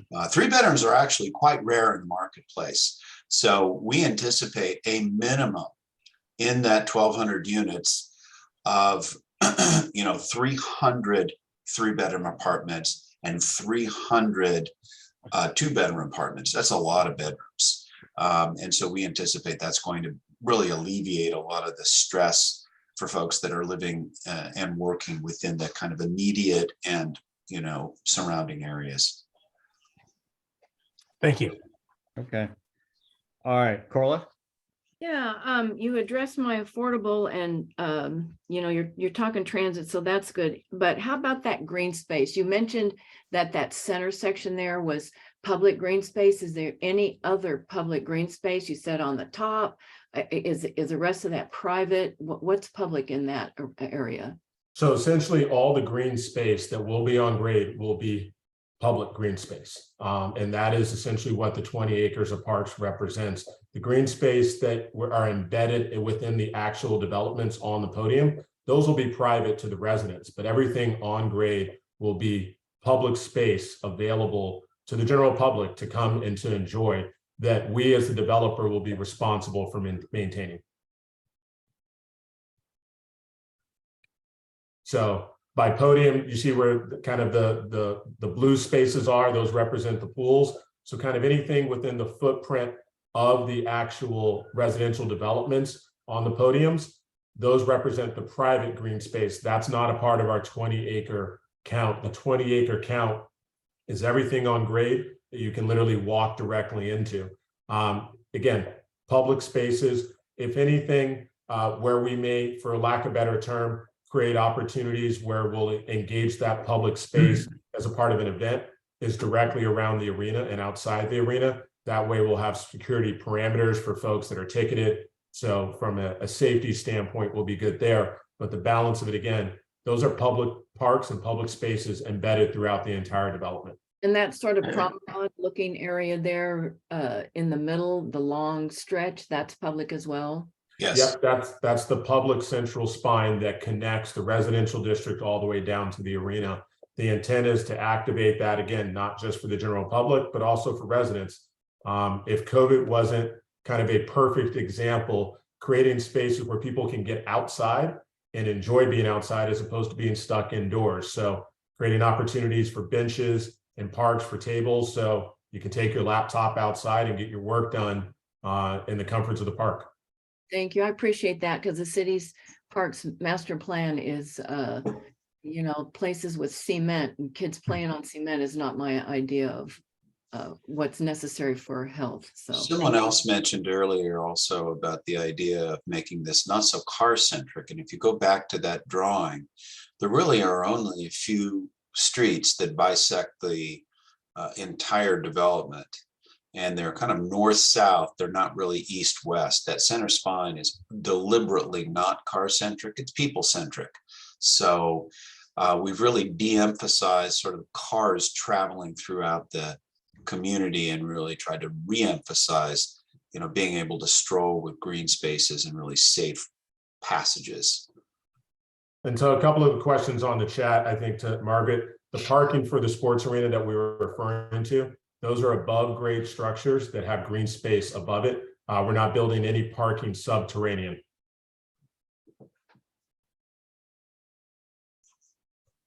All right, well, I think that was a great presentation, and I appreciate you taking the questions. And now I'm just say for the record, right, I knew the presentation was great and we really like to see it, but I knew that we had a lot of questions. So really, really appreciate you guys answering all of those. And I know there's going to be a lot more dialogue going forward, and we'll stay involved, and we appreciate you sharing with us. The only thing I ask, Fred, is I know that there's community members waiting online. I didn't know if you wanted to open it up to them. I mean, we never announced that. Give them a chance. I mean, I want to keep the meeting on schedule, but if there's a community member or two that want to ask questions, I'd let them. Sure, why not? Let me know. I don't see any, but at least we Anna, announced I see it. Anna. Anna, do you want to ask a question? Hi, yes, I am a member of the community here in Ocean Beach, and I'm probably not as knowledgeable as most of you here, so my question might seem remedial, and maybe it's already been covered.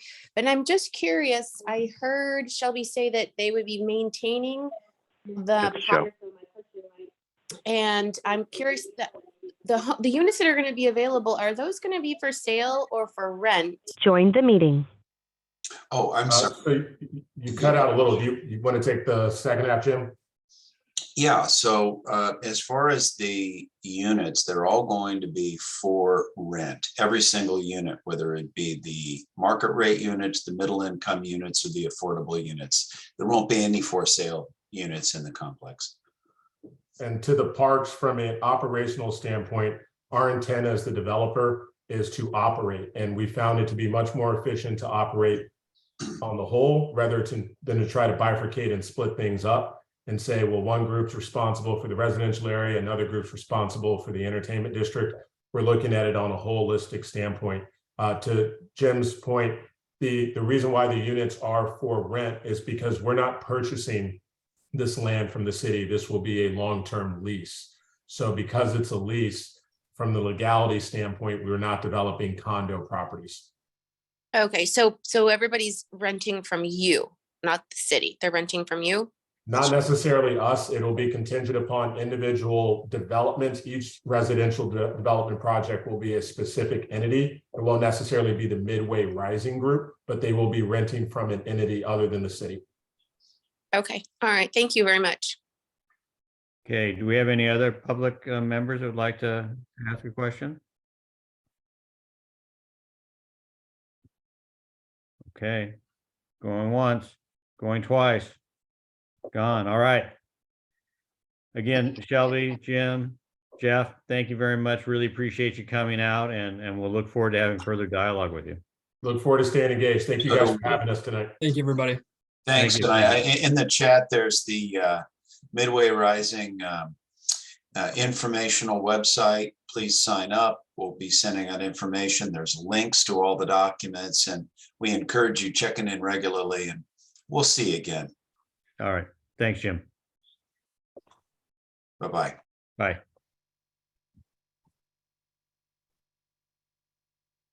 All right. Well, that was definitely informative. So, and good questions. That was good.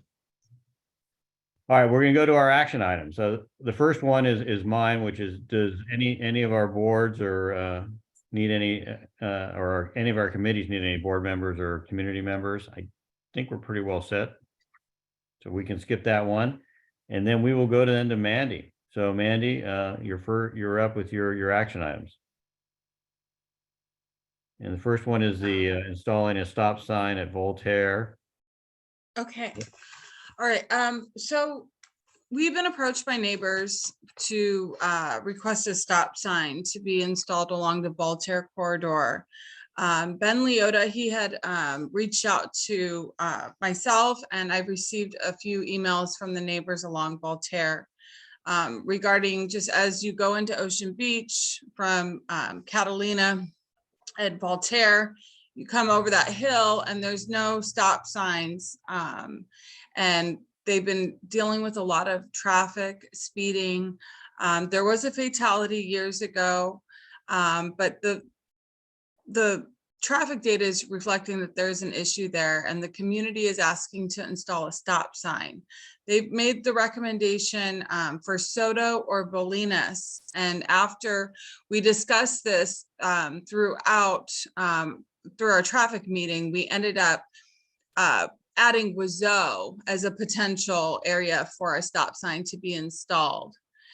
We also asked the city review that area to see if there's an opportunity for any traffic calming measures. But at this time, I'd just like to open it up for the floor to discuss. It was approved in committee unanimously with the 7-0 vote on that. And so I'd like to open up for discussion. Oh, and I also reached out to Jeff Page. And he has been very vocal just about, he lives in that area. And I did give him a heads up, and he was very supportive of a stop sign at one of those streets because he lives in the area and he felt that that would be appropriate. So the floor is yours. Anyone who wants to make comments. Oh, Paul. You're on mute, Paul. You're muted. You're muted. Sorry. Are we talking about one or three? You've mentioned Bolinas, Soto, and Giselle. One of them, and again, we've identified those locations, and we're leaving it up to the city to determine which of those would be the best. Yeah, for a stop I don't know if you sign. want to put the letter up real quick just to remind everybody, but yeah, I think that's it. They say a stop sign at Voltaire, and then gives the option of the either of those two streets. Okay, do we have share, we can screen share, or do I have to ask? You got it. permission? Okay, let me pull up my screen. Just make sure everybody knows. Okay, here's the letter here if you want to take a look at it. Oh, well, maybe I'm looking. Oh, and then there is one part with the traffic calming. We asked the city to reduce the speed from 30 miles per hour to 25 miles per hour. I have a question, Mandy. In the down in that second paragraph, this should address local community members' concerns. Is that Yes. one member or is that plural members? That's like 4. Can you change that comma to show that it's comes after, or the thing to come after the S, so it shows multiple members? Which, sorry, the second paragraph you said? Yeah, right there on your members' concern, right where your cursor is. Oh, right here. Okay, Yeah, it sorry. should be S apostrophe. Oh, sorry about that. Thank you. I just want to be sure it was more than one person, because that's what I assumed by the. Good catch. Oh, let me, sorry. I don't know what's going on. All right. That's all right. You can do it later. You don't have to do it now. Yes. Does anyone need to see the letter, or can I get out of the screen share? All right, go ahead. You were good. I just wanted to remind everybody. I know you sent that around the other day, so everybody should have it. I want to make sure. Yeah, everyone should have. I did send the updated letter to everyone on the board. So I'm going to stop sharing just for. We got questions. Jeez. All right. Paul, go ahead. Paul? Yeah, what kind of specific traffic calming measures are you contemplating? Again, we're leaving it up to the city to make that determination, but really the most one that we're being very vocal about is the reduction of the speed limit from 30 miles to 25 miles per hour.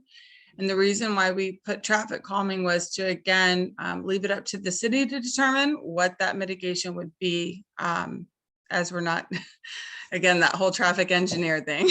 So. Well, just a comment. I've made this comment many times before. Stop signs are not a method for controlling speed. The only way you control speed is through enforcement. People speed between stop signs. I mean, I live on Gazelle where there are relatively numerous stop signs compared to Froude Street, and people still speed down my street. I agree, and I understand the concern with stop signs, and you're right. You know, even if we do remove, or reduce the speed limit, it's coming down to enforcement. Are people going to take that recommendation? And so our hope is to, again, with the stop signs being that it's coming from the neighbors, they are experiencing this in their neighborhood, that it could be a tool that we could help to stop the drivers, especially as they're going down, they descend sharply down that hill as they go down Voltaire towards Ocean Beach.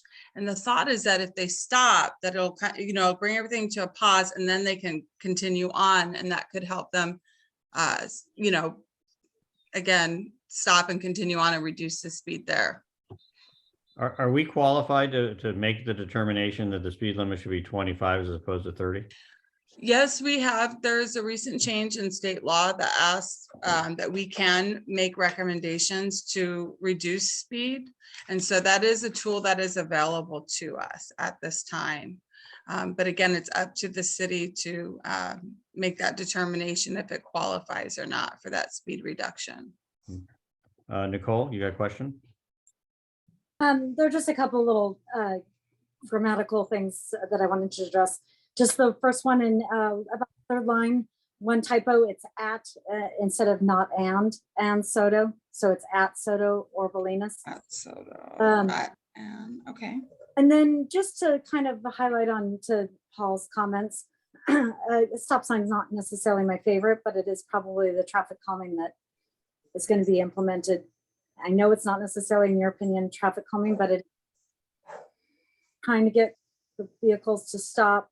It actually helps traffic coming out of Gazelle or turning onto Gazelle or onto Soto or onto Bolinas, wherever it is. So my recommendation to that part is maybe removing the traffic calming and just highlighting to reduce speed limit to 25 miles per hour as allowed per legislation AB 43. So that's the new legislation, Fred, is AB 43. That allows us, the city, to evaluate streets to look at lower speed limits. So I would accept that amendment to the letter if others were not opposed to it, if you want to remove that sentence out. And I think that would be maybe alleviate some of Paul's concerns with that statement or that sentence. So I'm sorry, can you repeat that, Nicole? Was that to eliminate the stop sign or just to remove the word traffic calming and emphasize to reduce speed limit to 25 miles per hour as allowed per legislation AB 40. So that'd be in the second paragraph. Yes. Got it. Okay, Javier? Yeah, well, first, thank you, Traffic Subcommittee, for all the good work you do and reaching out to the community. I have a similar concern as Paul with stop sign.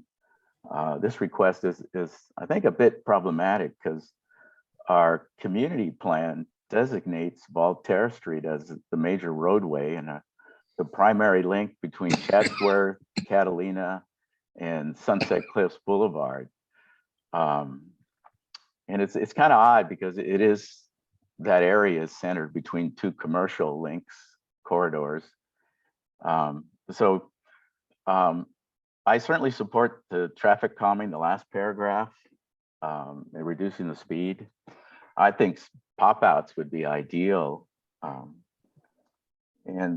But I just can't support another traffic stop sign on Voltaire. I think it's trying to help out 2 or 3 neighbors really has a tremendous impact on the community in general. Well, thank you for your comments, Javier. Margaret? I was the revised letter sent to the board, Mandy, that because the majority of the board had the same sentiment as far as the stop signs go, and we kind of wanted that to be kind of removed from the letter, but I didn't get a chance to read the revised final letter. Yeah, I've emailed it to everyone. We did make that recommendation to remove that from the letter. Say that again. What did we ask to Correct me remove if from the I'm, letter? Nicole, I know you were, do you remember that think you were- conversation about the stop signs? I think that was the second. I don't Was think it that the was about second that one? Yeah, that was I the know there were- second action item. Because Okay, gotcha. Okay, so I'll wait till that one because, okay, gotcha. Because I didn't read the revised one. So, okay, never mind. Yeah, we sent out the draft letters and then Mandy sent out to the board the finalized letters yesterday afternoon. Yeah. Brad, go ahead.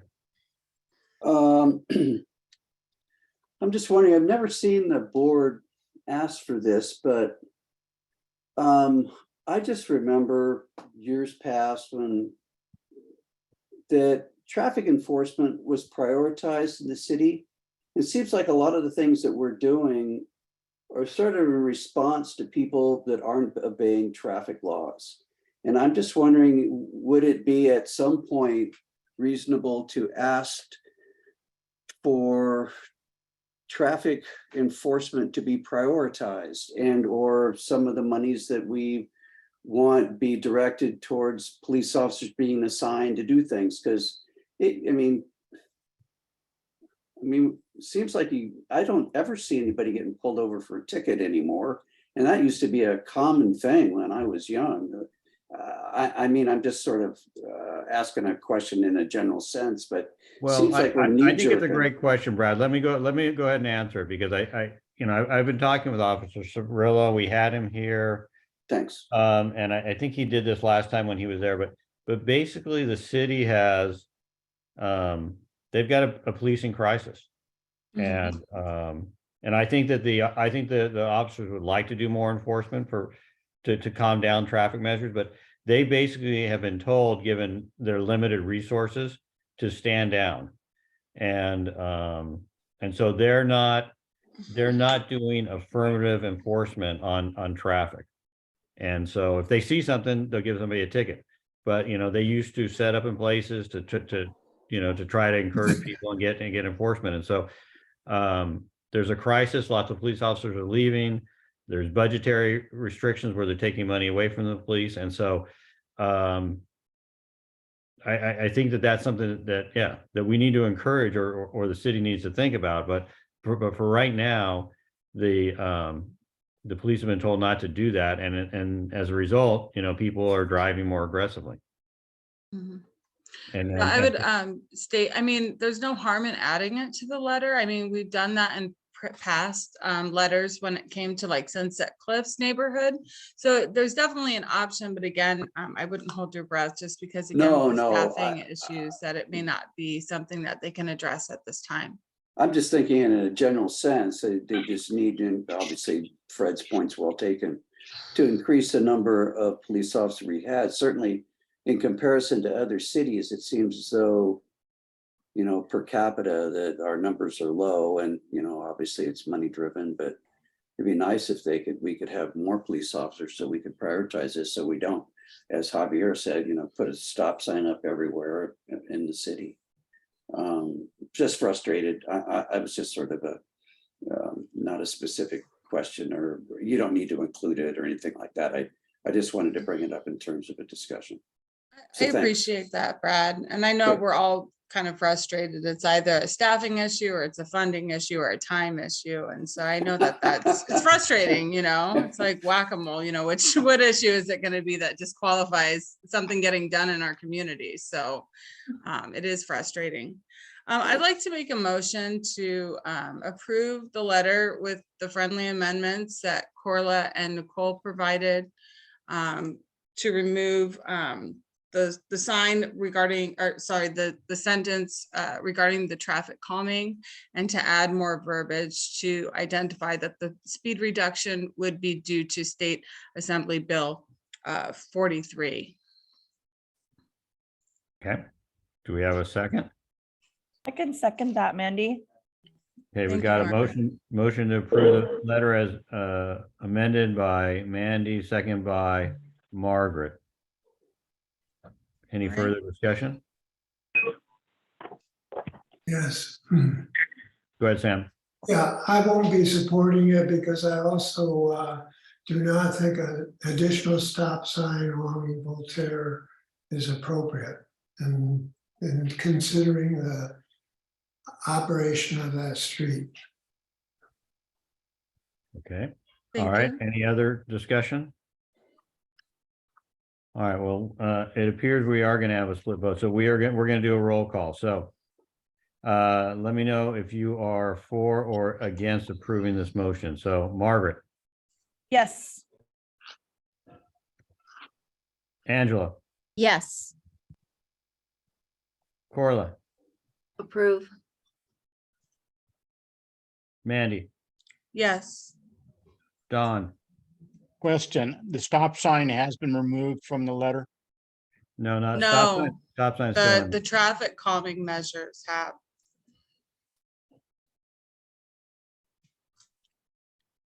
I think yes. Did you say against? No, I will vote yes. You'll vote yes? Okay. Okay. Nicole, Yes. Tina, Yes. Joe, Yes. Sam, No, Paul. I think that was a yes, if I can read lists, but you're Yes, on. I'm sorry. Oh, that was a yes, okay. Yeah. All right, Javier, No. okay. 1, 2, 3. And did you ask Brad? Oh, and Oh, Brad, I'm missing one. Brad, what are you, Brad? Geez, I wish that they'd switch it around, because I don't like stop signs either. So I'd vote no. I would go this traffic calming, but the way it is right now, I'd be supportive of it otherwise. Stop Okay. speeding, Brad. All You've right. been his following bike. me, huh? You've been following me? All right, so the motion passes, Mandy, 9-3. 9-3. I And appreciate. I meant to say on your bike, Brad. That too, Thank All you, right. everyone, for the great inputs and the great conversation. I do appreciate it. Well, don't get me started though on some of the new electric bikes that can exceed 30 miles an hour and do frequently on. Well, we're going to be both air. talking about that at our next traffic meeting. Yes. I hope you come in January. You better attend that, Paul. We want to show leadership with the policy. I know Nicole has been very informative. There's a lot of coastal communities such as Solana Beach, Encinitas, that have taken up the e-bike issue and created some sort of rules and guidelines that can help keep everyone safe. And I think that's something that we need to show leadership here in our community. You've seen all the kids that are transiting through our neighborhood on their way to and from school, and they're not making the best choices. And so I like what Nicole Burgess says in our traffic meeting: non-mindful bike riders become unmindful car drivers, and so it's an opportunity to educate people and let them know that what they're doing is not safe. Well, when Point Loma High lets out, it's like no man's land out there. Oh, it is. E-bikes going everywhere at high speeds, and I'm terrified I'm going to hit somebody. Oh, well, same here. It's quite scary at times, for sure. So the next one that I have is a review for a left turn at Nimitz and Rosecrans. This is an item that was brought before our subcommittee from Paul Grimes, and he created the letter, and we had a great discussion. It's regarding the intersection at Rosecrans and Nimitz and the reconfiguration that recently took place in the last year, with the reduction of the lanes going from 2 existing lanes to 1. And so I'd like to extend the floor to Paul. He has the floor. He can present the letter, and then we'll discuss it after he's done. Thank you, Paul. Thanks very much, Mandy. Thanks for the opportunity to present these ideas for the city to look at, hopefully.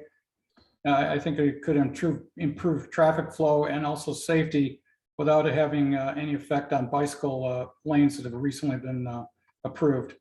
The first idea is to use the extra space that's on the Rosecrans to add a second turn lane. If I can screen share, I'll show you what I'm talking about here. Go ahead. Share. I hit share and I go. Is that working? Yeah. This particular picture is what it was like. This is the McDonald's over here. Ralph's is up here and Nimitz is the next street up. What happened here was before the second lane got put in, there was a left turn lane that also had a turn onto Keats. People could ride through here and go all the way up. Let me move up to the next slide if I can get it. That's not it. Shoot. Let me move this over and go back. It's not the right one. Damn it, I have them all straightened out too. The second one is what it looks like today with the double lane up here. And there's this kind of odd median in the middle. It's just painted. Previously, these two double yellow lines were only one double yellow line, which was the one to the left. And they added street width here to provide these lanes. The street width starts way down here. This section here that they put between it, they add a double line. There's about 4 feet there. There's about 5 to 6 feet in this dart that they have, which would mean that it could, we could add a lane in there. People would come in and choose to be in the left lane, because what's happening is at Keats, a lot of people are being held here with traffic coming the other direction. And I see cars going around all the time over this white thing. They're cutting into the second lane, and there can be an accident. If you stay in this second lane, you only have about 55 feet to get over to the other lane, which is substandard. If you look also, the next one, this shows the way these lanes would line up. They're almost exactly the same as what's on the next street section. The lane would these two lanes would just go straight down here. You'd still have sharrows. We thought about bike lanes. You might be able to get about 4 feet on this one section here, but it would only be for one block. The bike lanes don't start until this previous street, and they stop at, they go to Nimitz with sharrows, and then of course you have better lanes after that. So this is the first proposal I have. Do we want to move forward with the others, or talk about that one, or what do you think's best? Just go through each piece. If you've all had a chance to go through the letter, maybe piece it out by each bullet number. Like one, was that number one that you described? This was number one, yes. Yeah, then just go through the letter, go to 2, 3, and 4. Okay, I'll go to 2 then. So the second one, originally northbound Nimitz, northbound Rosecrans to Nimitz was a single lane left turn that went into a double lane left turn area on Nimitz. Then it went to a double lane left turn to a double lane, and now it's stayed double lane and merged to a single lane almost immediately. And as soon as you get past right here is what's happening. And these cars are coming off this double lane, and they're getting, they're actually starting to slow down in this area. And kind of, people looking at each other almost. This does not have to be that close. We've got plenty of room down here to restrict it down to one lane. I believe that we could start about here, and the taper could go from there to here. The taper here is not very quick. The next, so here's a taper with another view of the entire setup between Rosecrans and all the way down here almost to Evergreen. It shows the single lanes here with the buffer lane and the bicycle lanes. And then also this lane here that I'm talking about, where this arrow is, I think, kind of misplaced right there. It probably should, usually there are 3 arrows. Maybe they could move that one down here. I'm not talking about reducing the size of the bike lane. Normally when the left turners are going here, there's not going to be any bikes in those lanes, because they usually would come from maybe the through movement, and that wouldn't be on. So that's the second one would be to move this merge down a bit. I'm not complaining about the merge. I'm just complaining about how soon it starts. So that's the number 2 one. And the number 3 one is response to this. Yeah, This is Locust Street, and this is the left turn lane onto Rosecrans. This is continually backed up. It's a fairly long pocket, and cars continue to back up here during like rush hours, morning, people are going to work or school or something or other. And down here where this car is, these cars continually have to go over the bike buffer because the cars making a left are stuck out into this lane, and there's only one lane there. They haven't spread it back out to two quickly enough. So my thoughts on that are that, so I'm over here, this shows Locust. One day I was over there and the entire street was backed up all the way to Keats with cars wanting to make a right turn. And I watched, and almost all of them want to go over here to make a left. They're going across two active roadways to get over to the left lane. And when that left lane is backed up, they can't move. So the solution that I see is to take this center lane. This is the left pocket that sticks way out here. Take this center lane and make it a choice left and a straight lane, which would allow the people from Locust to pull into the second lane and not have to go all the way across into the turn pocket. And it would probably even out when the green goes, the volumes of traffic there. The requirement would be, and we see it all the time, would be that this movement would have to be green for both movements. And then over across the other way would have to be green for both movements. I'm sure the new computer system could handle that. I've seen almost the equivalent of that every once in a while when it's doing its job. And I believe that it would vacate this lane quicker and these lanes would go faster. The other direction would do the same thing. You'd be able to maybe this would probably be a left and a straight because I've seen cars backed up to here in the through lanes, and a car back here wants to make a left, but he can't get to the turn pocket. So if, this could be a left turn also. It really doesn't matter if it isn't. I don't think that much traffic turns a left there. So those are the thoughts and the ideas. And the ideas are to make sure that nothing changes for bikes. We still retain virtually everything. I do say that if we do let me go back here. If we do not change, or if they do not change this into allowing the left side of the second lane, then this bike lane here, this thing has to be reduced. We just cannot continue to have cars backing up all the way to here and having other cars, cut around. I mean, even though they're going over a white zone, it just shows there's something wrong with the design if you have to be going over a white zone when it's not necessary, in my opinion. So that's pretty much it. Thank you. Thank you, Paul. I really appreciate your presentation, and Paul's just been a faithful member of our subcommittee. I'm trying to get him to become an official board member, but for now he's our community member in traffic and transportation. I really appreciate his inputs and things that he brings towards our discussion.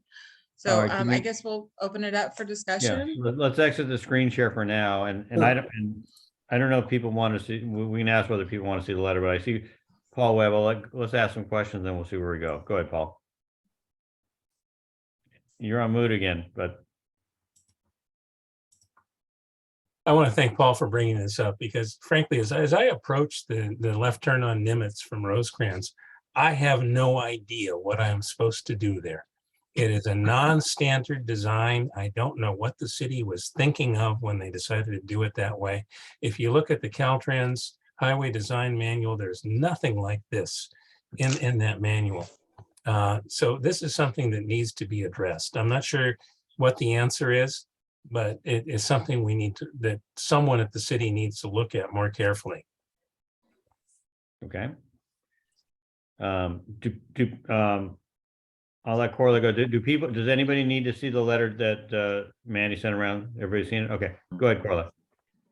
Traffic gridlocks in and out, as everybody knows, and it's not just rush hour, it's lunch, and pretty much there's just no time you can get in and out of the point almost anymore. And this intersection and this whole thing that Paul has brought up with, is a huge problem. I used to come down Keats and turn on Nimitz to go that way. And I don't even go that way anymore because you just can't. And those trees on the corner right there, I tried to get the city to remove those because you can't see up Nimitz when you're sitting there to turn right. You can't see, and they told me there's nothing wrong with that. You have to be out in the intersection with people backed up and bikes coming down, everything else. So it's a problem, and their new design is a serious issue all the way around.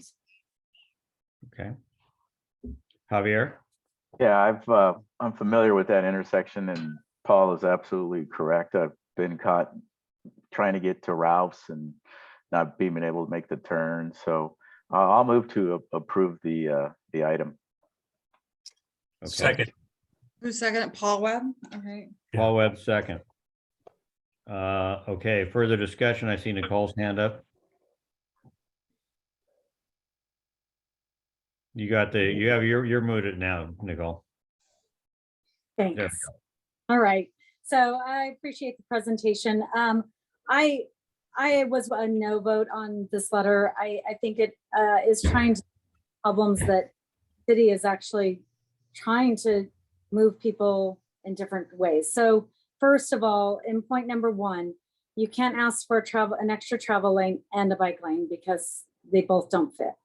That dash line right there is not, you technically, if you approve this, we are asking for 4 lanes for vehicles and then bikers to be going with sharrows with 40-mile-per-hour traffic. And be mindful that this eastbound traffic is coming from a 1-lane corridor from the base. So it goes from 1 lane, and now we want to add 4 lanes for vehicles. On the second point, when you ask for that space to be, Somebody's pretty popular. Answer that phone. Sorry. It's okay. I got a mute. No. so we move that up. We're actually putting cyclists in more of a conflict with vehicles. I would really love to know if there is collision data since this new striping to show that that is a need, or if that is like kind of what you said. Yeah, drivers are kind of confused. That's what we want. We want drivers to actually pay attention to the roadway. So we actually want that. This is about the new street design is as uncomfortable as maybe it makes a lot of people feel. It actually supports people that are riding bikes. And Nimitz and this area is something you have to go through if you are going from Ocean Beach to downtown San Diego.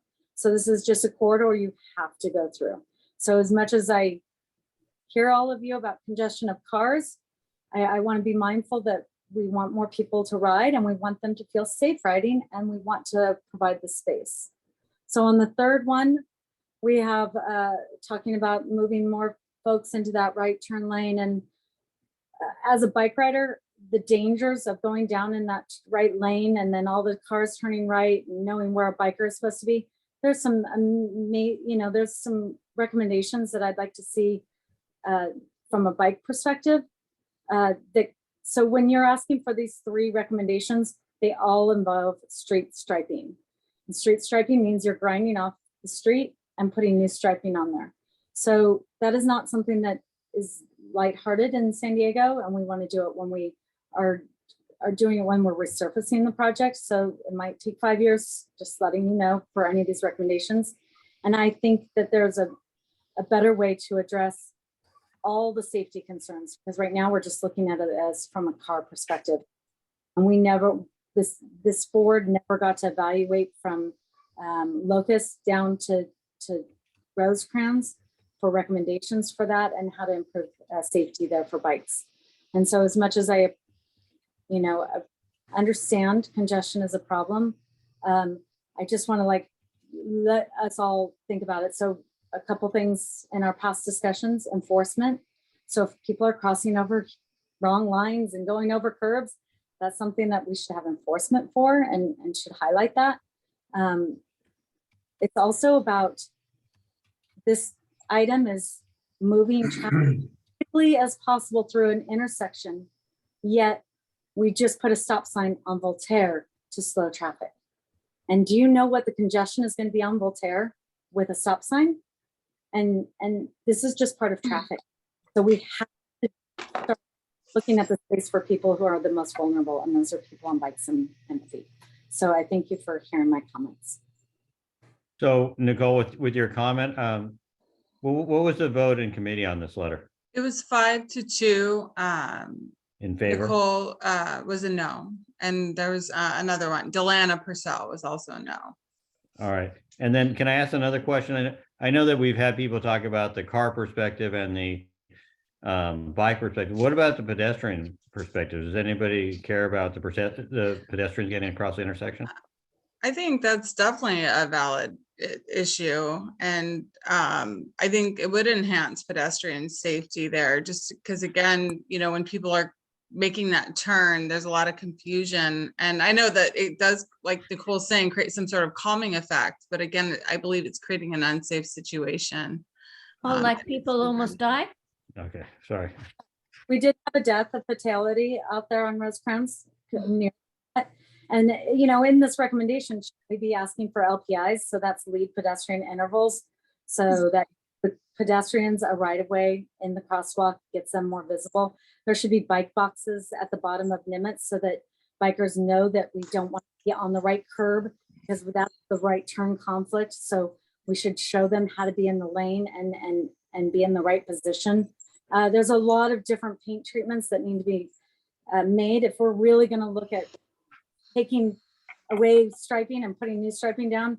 I believe it needs to go back to the committee for all the type of recommendations that should be included for this intersection. This is it's a messy intersection, as we. All right, Margaret, you're next. Margaret, let's have Margaret go ahead and make a comment. I appreciate that. I want to say that I've been sitting with Paul Grimes on the Traffic and Transportation Committee for quite some time, a couple years, and he does the research. He sits out there, does tons of testing, and anything he presents to us, I truly trust and believe, because he puts the time and effort to really see what works for all different aspects and angles for some of you newbies that are on the board. So he does his work. And as you can see, I just want to point out that, I'm sorry, I have to say this, San Diego is definitely focusing on bicyclists and cyclists. That is like their number one priority. All the money that's getting invested into the removal of parking, all the added bike lanes, which is wonderful. I'm all for it. But I'm sorry, these little recommendations aren't gonna do much to impact the number one priority of cyclists right now in San Diego, especially in Point Loma. They're going above and beyond to add, especially down Nimitz, all the white poles going down those roads. And I mean, so to say that this letter is going to has to be more focused towards cyclists, I don't really think so, because the city's already making their number one priority safer roads for the cyclists. So I really truly trust Paul Grimes' recommendation, because he does invest his time, and I'm in full support of what he has to recommend and offer on the committee and also here today. All right, Paul, do you have a comment? Well, thank you, Margaret. I appreciate that. That's very nice of you to say, and I do try to put my work in on it. You did mention there crosswalks were mentioned a little while ago, and one of the concerns I had was that there's a long crosswalk across Rosecrans on the north side of Rosecrans, and that if this plan went through to make the left turn in the middle lane, and you had to have the green on, that when the opposite direction was going, which doesn't have as much traffic, I was concerned that the light would have to be on too long for pedestrians, and the intersection would not have any car movement. I went down there and looked at that, and it is about, I think, about 30 seconds or 25 seconds while the light is, while the green walk sign would be on. And but I don't think that's too much. First of all, I don't know how many people are walking across. It's not every cycle you get a person pedestrian. So I think that's not a problem. We have continental crosswalks on everything there. I think they've done about as much as you can. If you go down to the new area down by at the other end by Evergreen. There's Continental Crosswalks, I believe, across there. There's push button signals and everything. I think they've done as much as they can. And as far as the bikes go and as far as posts go, you know, maybe they should put posts in those buffer lanes that they have there. If that helps. I don't know. I guess it does. I mean, I was reading up on, I think it was next door, and someone was talking about how the lanes were narrowed on the main portion of Nimitz, and the people thought that they were too narrow. One of my neighbors actually came off onto the Famosa ramp and was, I guess, a little bit confused with it and ran into the curb and had to have her tires replaced. I'm not saying it's a bad deal. Maybe you got to get used to it. And if it's for safety, that's fine. This particular plan I was having, I'm staying totally away from bikes at all and not changing it. And I don't understand why Nicole doesn't see that this doesn't make any difference. I really don't think that we should be having cars idling and sitting somewhere. If we're talking about climate action plan, you probably want the cars to move instead of just being parked there. But definitely, if you look at traffic laws, you may not know it, but they're pretty much common sense. And making a left turn into a lane that's being shot into one lane immediately, people just are freaking out. They don't know what to do because it's not normal. If it was in the right done properly, you wouldn't even think of it because it would be, oh, well, I just had to move over. Well, I'll move over down further where it is instead of where they have it parked right now. So that's my point. All right, Brad, you're up next. Oh, thank you. I had mixed feelings about the letter. The item number 1 and 2 are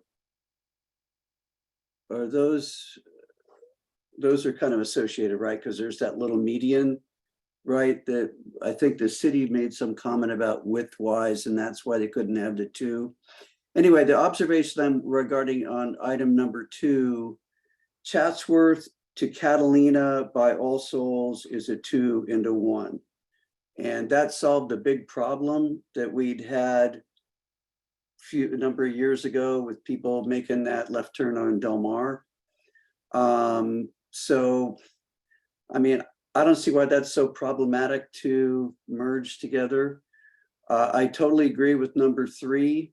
I think that's a great idea on the phasing.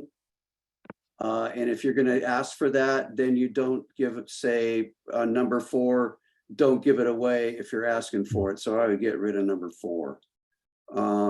But those are my thoughts. I think that Paul, you once again, and Margaret made a great comment. You certainly put in hours and hours of your time to make, and you're very thoughtful about these. So take any criticisms I've had with a grain of salt, because I certainly appreciate all your efforts. So we spent a lot of time on this letter. Do somebody want to make a motion regarding this letter? There is a motion on the floor. Who made the motion? Javier Sanders was the first, Paul Webb was the second. So Okay, there's no, oh, Sam has his. All right, Sam. I'll let you. Yeah. Okay. All right. Sam, go ahead and make a comment then. Yeah, I was just going to say I was very impressed with the work that Paul did. And from that standpoint, I would support, because I appreciate that thoroughness and taking pictures and spending many trips to the different intersections, etc. All right. Well, with that, it is time to vote. Hold on really quick. I just need to bring something up. I kind of got paused. When Nicole Burgess was making recommendations, she brought up something called LPI.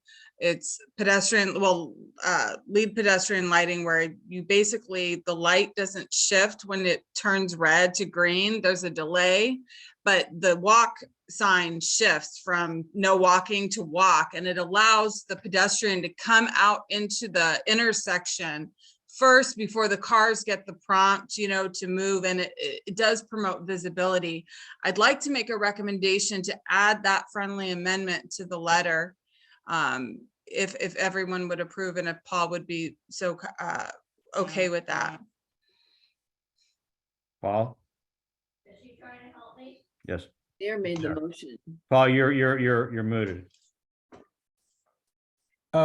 First of all, I think that number 4 just ought to be removed. It's just an option if number 3 doesn't happen. And I just think it ought to go away. We'd have, if they say no, we'll just have to address that later, what we would do with that jam up there. And as far as the pedestrian thing, I think I was at one of those, I'm a big time walker and I walk a lot of in the area.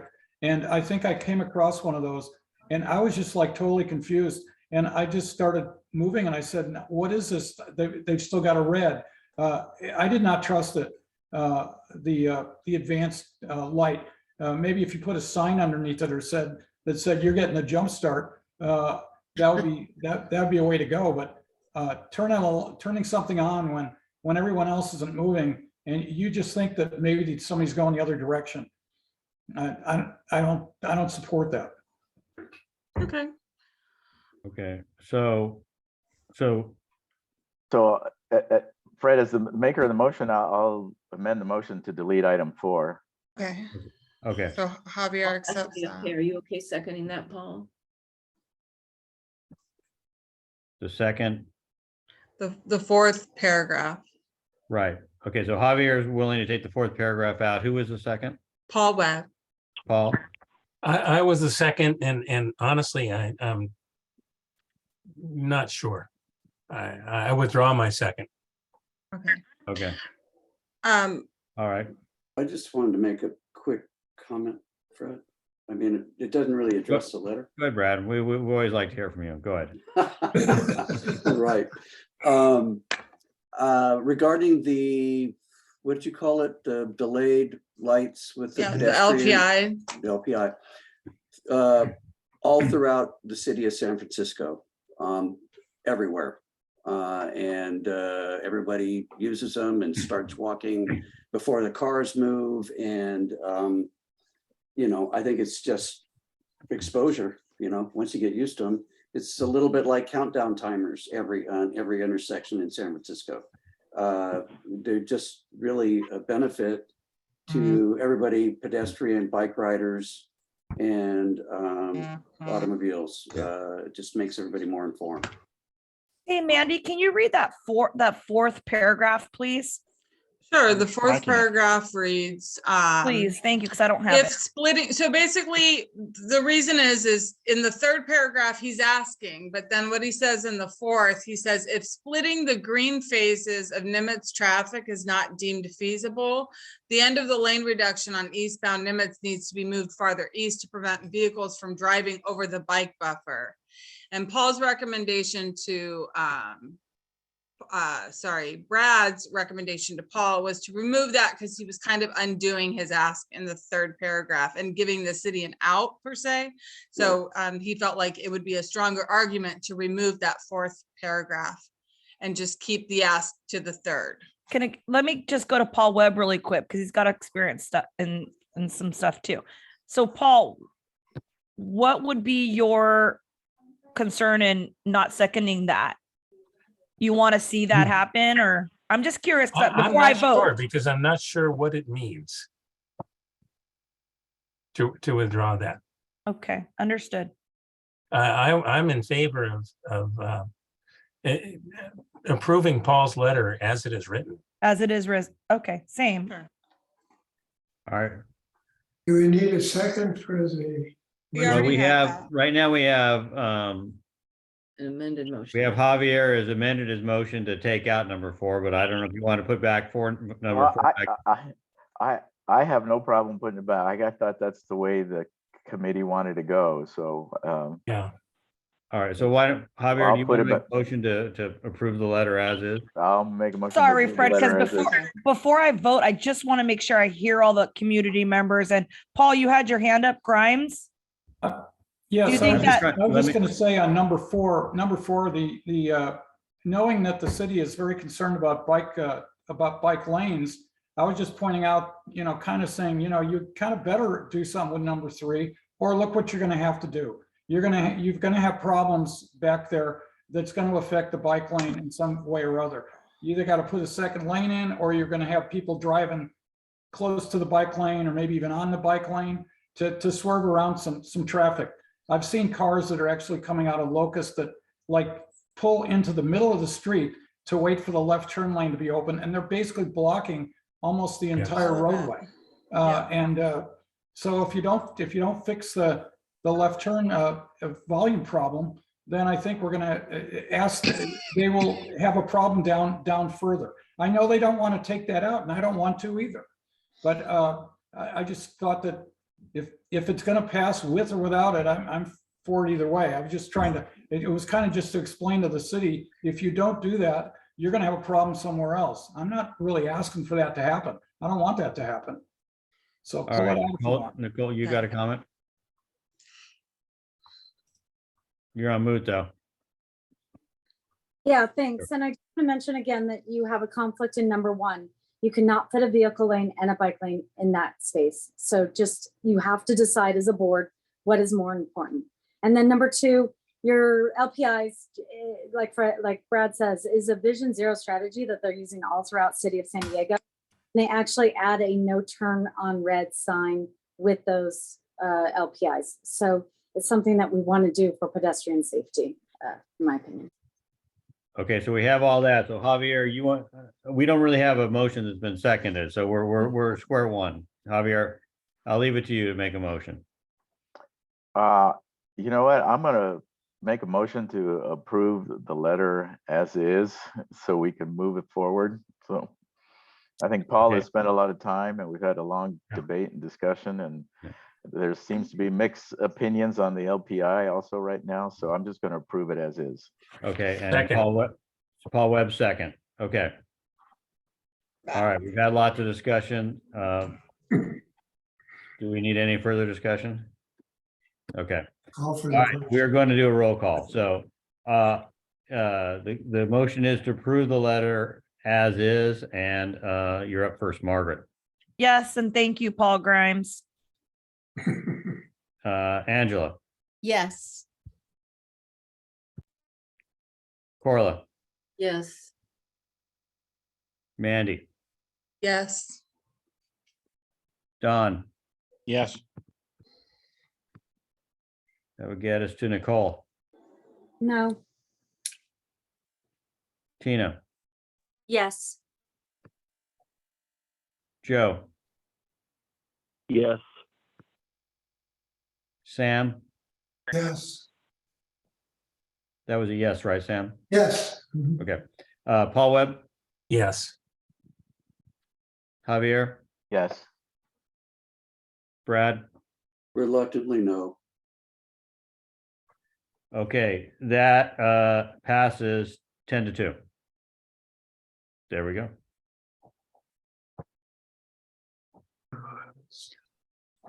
All right. The next item was long-range planning had approved a letter. And so we have sourced some friendly recommendations that we would like to add to the letter. So Javier, would Javier present, and then we would add those recommendations from there, Fred? Would that be the best way to go forward with this portion? That sounds like a perfectly fine way to go. Sure. Okay. Oh, okay. Yeah, as Mandy said, we actually took the letter from Jen Campbell's office that had her priorities for District 2.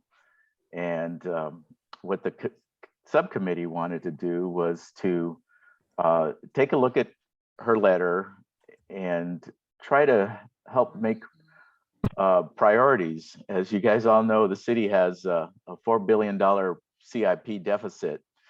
So we felt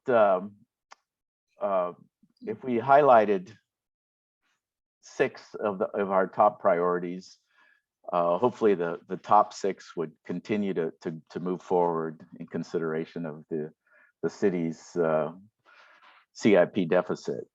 And what we wanted to do is to look back at the recommendations that this board had made and make sure that we continue to move those forward and make those as a priority. So the only one we added new was the one we discussed today, the Nimitz and Rosecrans intersection. The rest of these have already been programmed in the CIP or on Jen Campbell's priority list.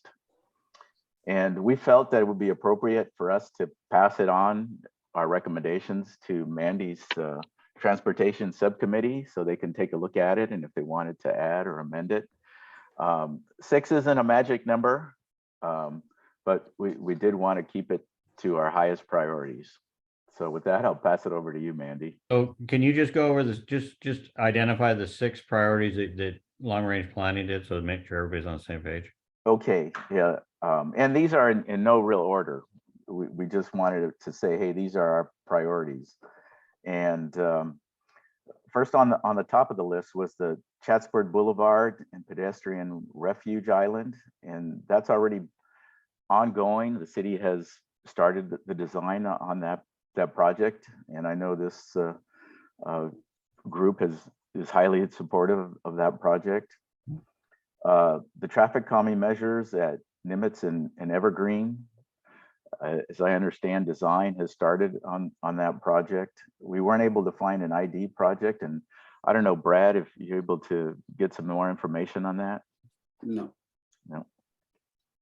And then the street light repairs in Loma Portal, and this was actually initiated by the community, but from our committee discussion, it was highly supported. And I know, Margaret, you're a big supporter of that one. Which one? Which one? The street light repairs in Loma Portal. Yes. Yeah. I just want the neighbors to stop calling me. I'm not your District 2 leader. Here's that letter right there, guys. So you can look at his bullet points. Oh, cool. Yeah. Thank you. Oh, I should have just popped it up. Yeah. And yeah, Cannon Street, Pocket Street to Don, and thanks for all your help pushing that along. Sunset Cliffs Natural Park and Linear section, continuing to improve the erosion control. And that is included in Dr. Campbell's priority already. And I know we've sent correspondence in support of that project. This might not be the latest letter. And then the last is the review of the Nimitz and Rosecrans intersection that we just talked about. So that was the only new one we added. This might not be the latest letter, Mandy. Did you guys add the street sweeping? We didn't add it because we're going to add it to the letter. So how I'm going to introduce it, I'm going to talk about it, and then we're going to have Javier accept those motions as friendly amendments to the letter. That's how we thought it would best be sorted out. I know we and the reason we didn't put the street sweeping in here initially is because it's really not a CIP project. So we wanted just to focus on our CIP. And we were going to follow up with another letter just on more of the programmatic items that Dr. Campbell addressed. So, and the way that's in that budget priority list, that's not a CIP, Javier?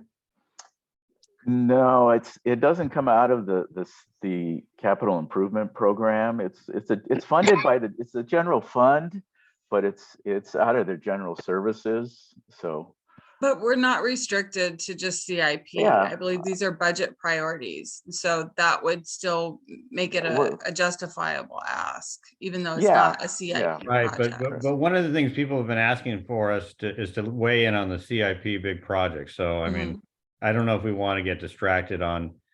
I mean, the street sweeping is an important thing, but I mean, anyway, go ahead, Paul Webb. Yeah, street sweeping is really important from stormwater perspective, but capital projects have a definition, and this is ongoing maintenance, not a capital project. Yeah, so I mean, I think we should have the letter focus on, because we haven't really taken a stand on capital projects, at least in my memory, since I've been on the board, and that's a while. So I think this is a great first step going forward, but I think we should, in my opinion, we should focus on the capital projects, and if we do a letter on street sweeping or other things that we want to see done, we should do that. But that's just one man's opinion. Yeah, and I just want to add that the reason we didn't add Catalina and Hill Street and Scott Street is very important also, but we felt there were less priority. So that's why we just wanted to focus on our highest priorities. I think So- that's a good idea because this has to go, number one, get back in. Point Loma didn't have anything on that spreadsheet CIP chart, and Claremont had like 30 items on there. So the squeaky wheel gets the grease. So we need to get something on our CIP list, and it has to be done annually. It has to be requested each and every year, over and over and over again. Whether any action happens or not, it has to be put back in every year. Well, that's why this is a major step forward, going from 0 to 6, right? And these are 6 great projects for us. And like I said, 6 isn't really a magic number. I think Matt had mentioned that Claremont had identified 6. So that's why I think we tried to stick with 6, but 8 is good if the committee feels 8. So, But I'll turn it over to Mandy. Well, Good job, Javier. I would like to see action on that street sweeping because Yes. Paul Grimes and I have been trying to get information from the city since the last CPC meeting. They told us that we're losing some streets in Point Loma that they're not going to sweep them anymore. And the street sweeping is only every other month at this time anyway. And it's there's all kinds of stuff in it, all washing down into the bay and the ocean in this area. And if it's not posted, people don't move their cars. So I think it's a huge issue. It may not be CIP, and I'm happy to learn that information, Javier, and I thank you for bringing that up. So my opinion, I'm good on your list, but I do want the street sweeping addressed by whatever committee that is. Let's start a rally with your neighbors, Corla. Yeah. And we have an action item on the floor. I don't know why we're looking at this letter right now. This is what we're talking about to add to the letter. Paul, the street sweeping. Yes, I get that, but we have an action item on the floor, and I think we need to move forward with that and then address street sweeping. No one's made a motion yet. Yeah, true. Sure. I thought these were amendments to the letter, though. Yeah, we were asked to make amendments. And so I'd like to present the 5 amendments that we just discussed in subcommittee, and then we can maybe have an opportunity. They're not in any priority, but maybe then we can whittle them down after, Well, we thank you for clarifying that, but having it just pop up on the screen, I'm confused. Oh, okay, thank you. Sorry to confuse you, Paul. Yeah. Again, thank you, Javier, for introducing the letter, but these are the 5 items that we have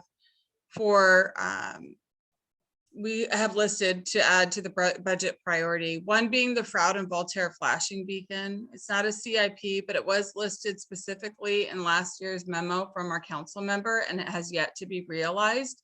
And so that area is of concern for our community. I'd like to keep that on her radar. Number 2, and I would like to state as well with Corla, out of all of these, I would say that would be our number 1 ask, in my opinion, because of the impact and the lack of street sweeping in our community. There needs to be attention to it, being that we are a coastal community. And, as if they're not on top of it, it just accumulates the pollution. It creates more opportunities for the drainage to be contaminated and polluted. The third one is the Scott Street traffic and pedestrian safety request that the board did approve back in November of 2021, and I've referenced that letter.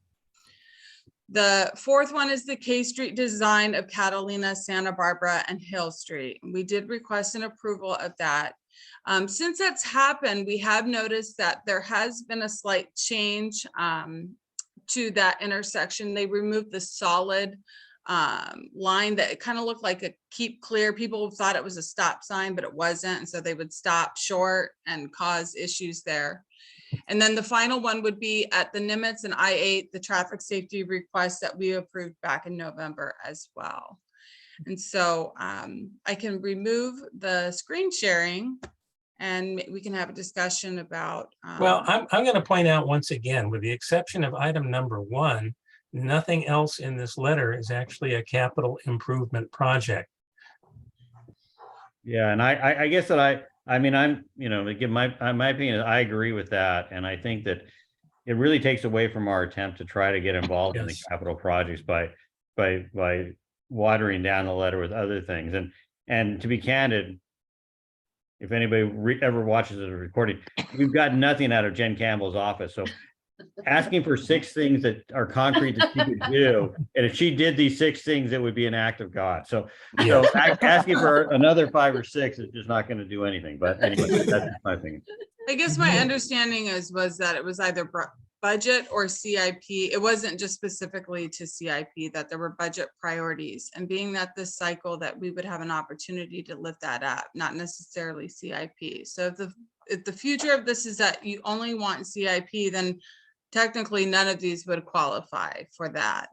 But I would state that Corla, she does list in her budget priorities, she does talk about street sweeping. And I believe we do need to call that out. While it may not be a CIP project, it is something that has a massive impact on our community. And we need to ensure that there's attention brought to that. So No that's my only argument. issue. No argument with that. We're all in agreement on that. Yeah. So All right, I can. Brad, I see you up. Go ahead, Brad. Javier, regarding long-range planning meeting, didn't we talk about we were going to be asking for CIP projects now and ask traffic for their input on the Nimitz situation and Rosecrans? And then in the beginning of the year, we were going to go to the budget requests on another letter. I mean, I thought it was going to be a two-stage thing, addressing Paul's concern about CIP, and then also not getting, what are our budgetary requests in, smaller items like what Mandy's addressing. That was what I thought the strategy was at the time. Yeah, that is exactly what we had talked about. And one of those items was the street sweeping, because Corla is absolutely right. That is highly important. So yeah, we wanted. If there's an opportunity to add them in a future letter, then we can wait on that. If they're approved, then we can move that to a future meeting. I would be more than fine with that. Apologies for any confusion about the ask, but my understanding is we could bring other priority items before, the board at this time. Yeah, I just thought it was big things this time, and then the other stuff is you have here would be on the letter in January. Yeah. So I mean, if we could do 2 letters where we did one on CIP and one on budget priorities, and then get a system where we stay on top of that, I think that would be very effective. Okay. That's what I thought. And if we could get 1 or 2 of the 6, it would be a miracle. So, and I just want clarification, is the budget priority list going to come out of long range planning, and then we'll make our additions at that time? Is that how you'd like to do it again, Javier? Yes, that's what we had discussed. So well, you have your list now, Mandy, but I think you should get your items to long range planning before they meet, right? Try to get them to before they meet so they can include them in their letter. Yeah, they're meeting got in 'em. December, so yeah. There they are. Yeah, They're here. Yeah, I've emailed them to everyone. So, all right. Okay. Well, thank you. With that, I've got. Do I have a motion yet? Put my hand raised, Fred. Okay. All right, we'll go. I got Margaret. All right, we have more comments. Go ahead, Margaret. I was going to make the motion to approve the letter as is, as the action item, because the 5 recommendations I had originally was part of that group, because I was under the impression we needed to submit something from the traffic and transportation. But after listening to Paul Webb, it makes sense to just approve the letter as is, because those 4 recommendations out of the 5 have project numbers to them. So we've done some sort of work on them. So we don't need to put them on the letter again. So they're all been assigned some sort of a number. And I think, Nicole, you mentioned that, except for the street sweeping. And I really think the street sweeping should be something dealt with on the side from this letter. So I make a motion to approve the letter as is. And thank you, Javier. All right. Second by Sam. All right. Further discussion, Nicole, you're first in line, so go ahead. Thanks. So I actually am hearing you guys, and I think there's the first original letter from long range planning has a nix, and the list that came out of transportation has a nix. And so really it's taking the top priorities in those that makes sense. And the ones that have CIP numbers should go to the first, right? Like, that's what we wanted. If we're talking about CIP projects, these are the ones that we should put, is Chatsworth and Plamosa, Cannon Street Pocket, and I believe Voltaire and Froude actually has a CIP, but we couldn't find it. But I mean, technically, we should be looking at the CIP projects that already have identified numbers. Rosecrans and Nimitz is a striping. It's not necessarily a CIP project. So the recommendations you guys just made for Rosecrans and Nimitz is not a CIP project. So that one could be replaced with something that should be a CIP list. So I've actually recommended Nimitz and I-8 as a CIP in 2013 when I was first on this board. So, you know, it's really like, that is still a huge corridor that is really still danger. So streetlight repairs is also a maintenance. It's not a CIP project. So can we look and identify the ones that are actually, and have this conversation now so we get it right, that it is CIP project based rather than just the first initial letter that came out and now transportation is trailing behind and they're all CIP projects in that one as well. So I want to make sure that we're being mindful of the two asks and identify which ones should be coming out of each letter. All right, any other comments? Javier? Yeah, let me, Nicole's correct. Nimitz and Rosecrans does not, it's just something that we just added, and we could substitute that for either Fraud and Street or Nicole's I-8 and Nimitz. No, was it I or If that has a CIP, the I-8 Nimitz, that would be a good opportunity for mitigation. Yeah, I mean, the last time we sent that letter, and I think we got a letter back from the city saying that intersection is controlled by Caltrans. So I mean, I'm not sure that the city's doing anything on that. And I should try to find that letter and I can circulate it around, but I'm sure we sent something in and then the city said that is a freeway and a whole thing, and that Caltrans has to be involved in that.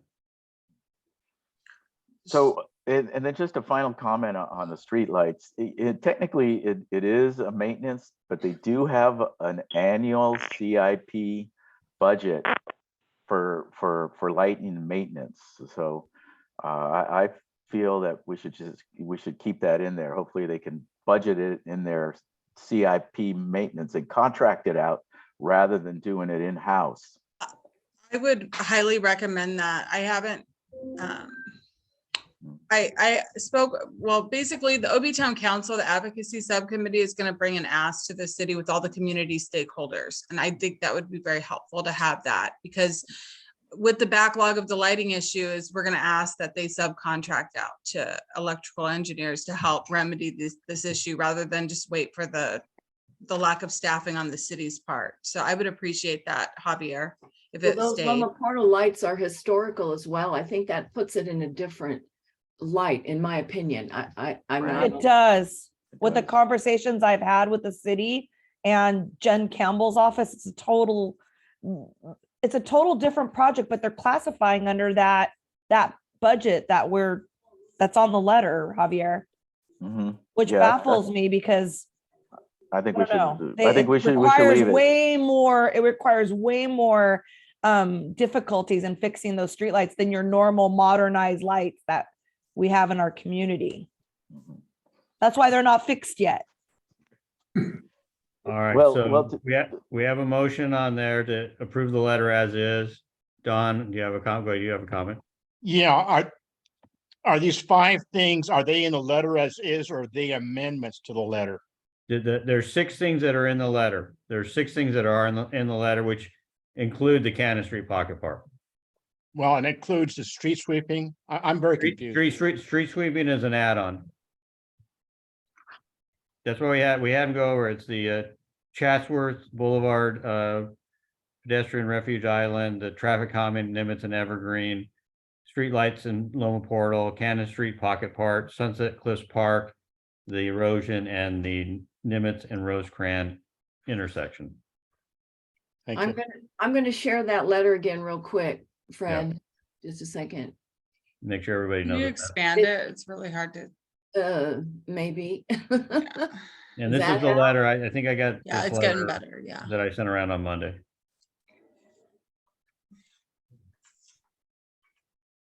Call for the question. Well, do we have a second yet? Because I thought we were removing Nimitz. Yes, Sam seconded the motion. The motion was to approve it as is, and it was seconded by Sam. Okay. But I thought Javier wanted to remove the last bullet.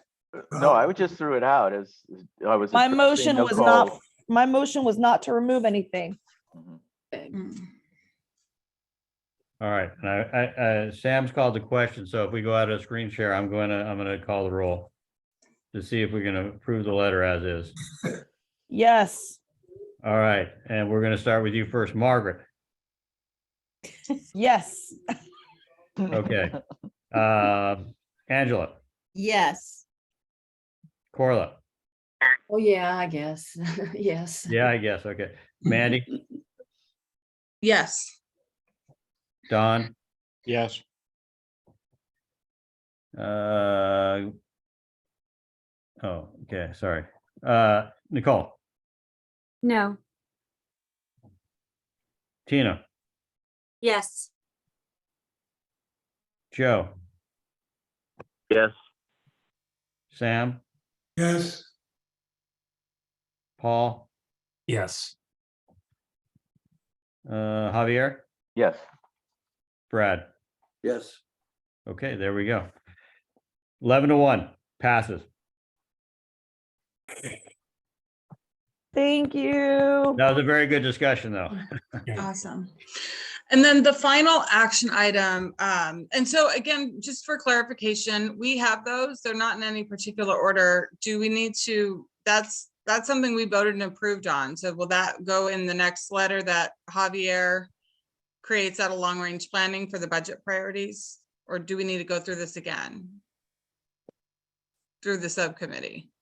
Well, I think we should, for the next, I recommend that you give those, you already have those 5 or 6 recommendations. Give those to long range planning and have long range do a budget priority letter for the next meeting. Okay, right. Right. And so that Yes, everybody- that's what I just want to get a plan. All right, thank you. All right, and so the final action. Oh, let me just, I just want to, Mandy, thank you for all of your suggestions in the work. And I just want to thank the long range planning committee for putting that letter together too. They spent a couple hours on that. So thanks to everybody on the long range planning. Yeah, that committee's doing a lot of good work. Thank you, guys. Yes, thank you everyone for your efforts. I appreciate it. Action item number 4 was something that we brought up. It's the right-hand turn from Nimitz onto West Point Loma Boulevard. It's that's a shared intersection, but it's on our side of the street.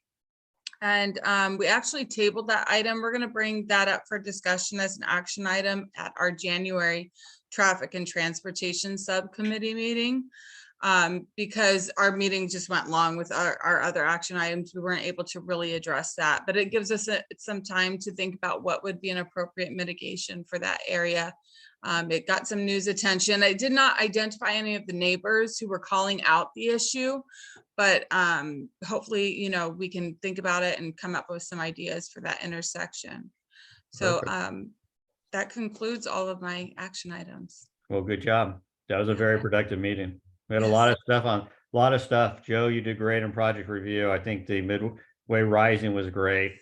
Mandy, plenty of stuff there, and good job. And I like to see the long range planning's gotten involved, and I'm glad we took a stand on CIP. So with that though, do we have any other committee reports that we want to have before we adjourn? Just really quickly, the Midway. I've been attending those meetings, and the stuff that, you know, they're discussing is so important to this group. I don't know how we can get more involved and provide our input, but that's something we've got to, especially with all these projects. It's not just that Midway Rising. There's the post office, the old post office developments going up there too. And then Navwar. I mean, there's just so much going on that I really want to see us more involved on that aspect for the Midway district. Okay. All right. Any other Oh, committee reports or anything anybody wants to say? Sam, go ahead. yeah, I was just gonna add to the comment that Margaret just made. Is this, should we be actually showing up at, more of us showing up at the Midway? Planning? Margaret sends out the notice of the Midway meetings and, you know, I encourage everybody. I mean, I do think that we're, you know, I'm going to meet with the leaders of Midway and Ocean Beach tomorrow morning, and I'll talk to them about all these issues. But yes, certainly, if you've got the energy and the desire, join Margaret and go to the Midway Planning Board meetings. Absolutely. And if you're interested in Ocean Beach, go to their meetings. All right. Anything else that others want to say before we sign off? I just want to say I wish everyone a Merry Christmas, a Happy New Year, whatever holiday you're celebrating. But I'm looking forward to having some time off. It's been a great year. We're killing it as a board, and it's such a privilege to work with you all. So I hope you all have a wonderful holiday season. Well, Thank you. absolutely agree. I think the board is totally killing it, and everybody have a happy Hanukkah, Merry Christmas, Happy Festivus, and we'll see everybody in January. Best of us for the rest of us. There we go. Hey, Eric Love.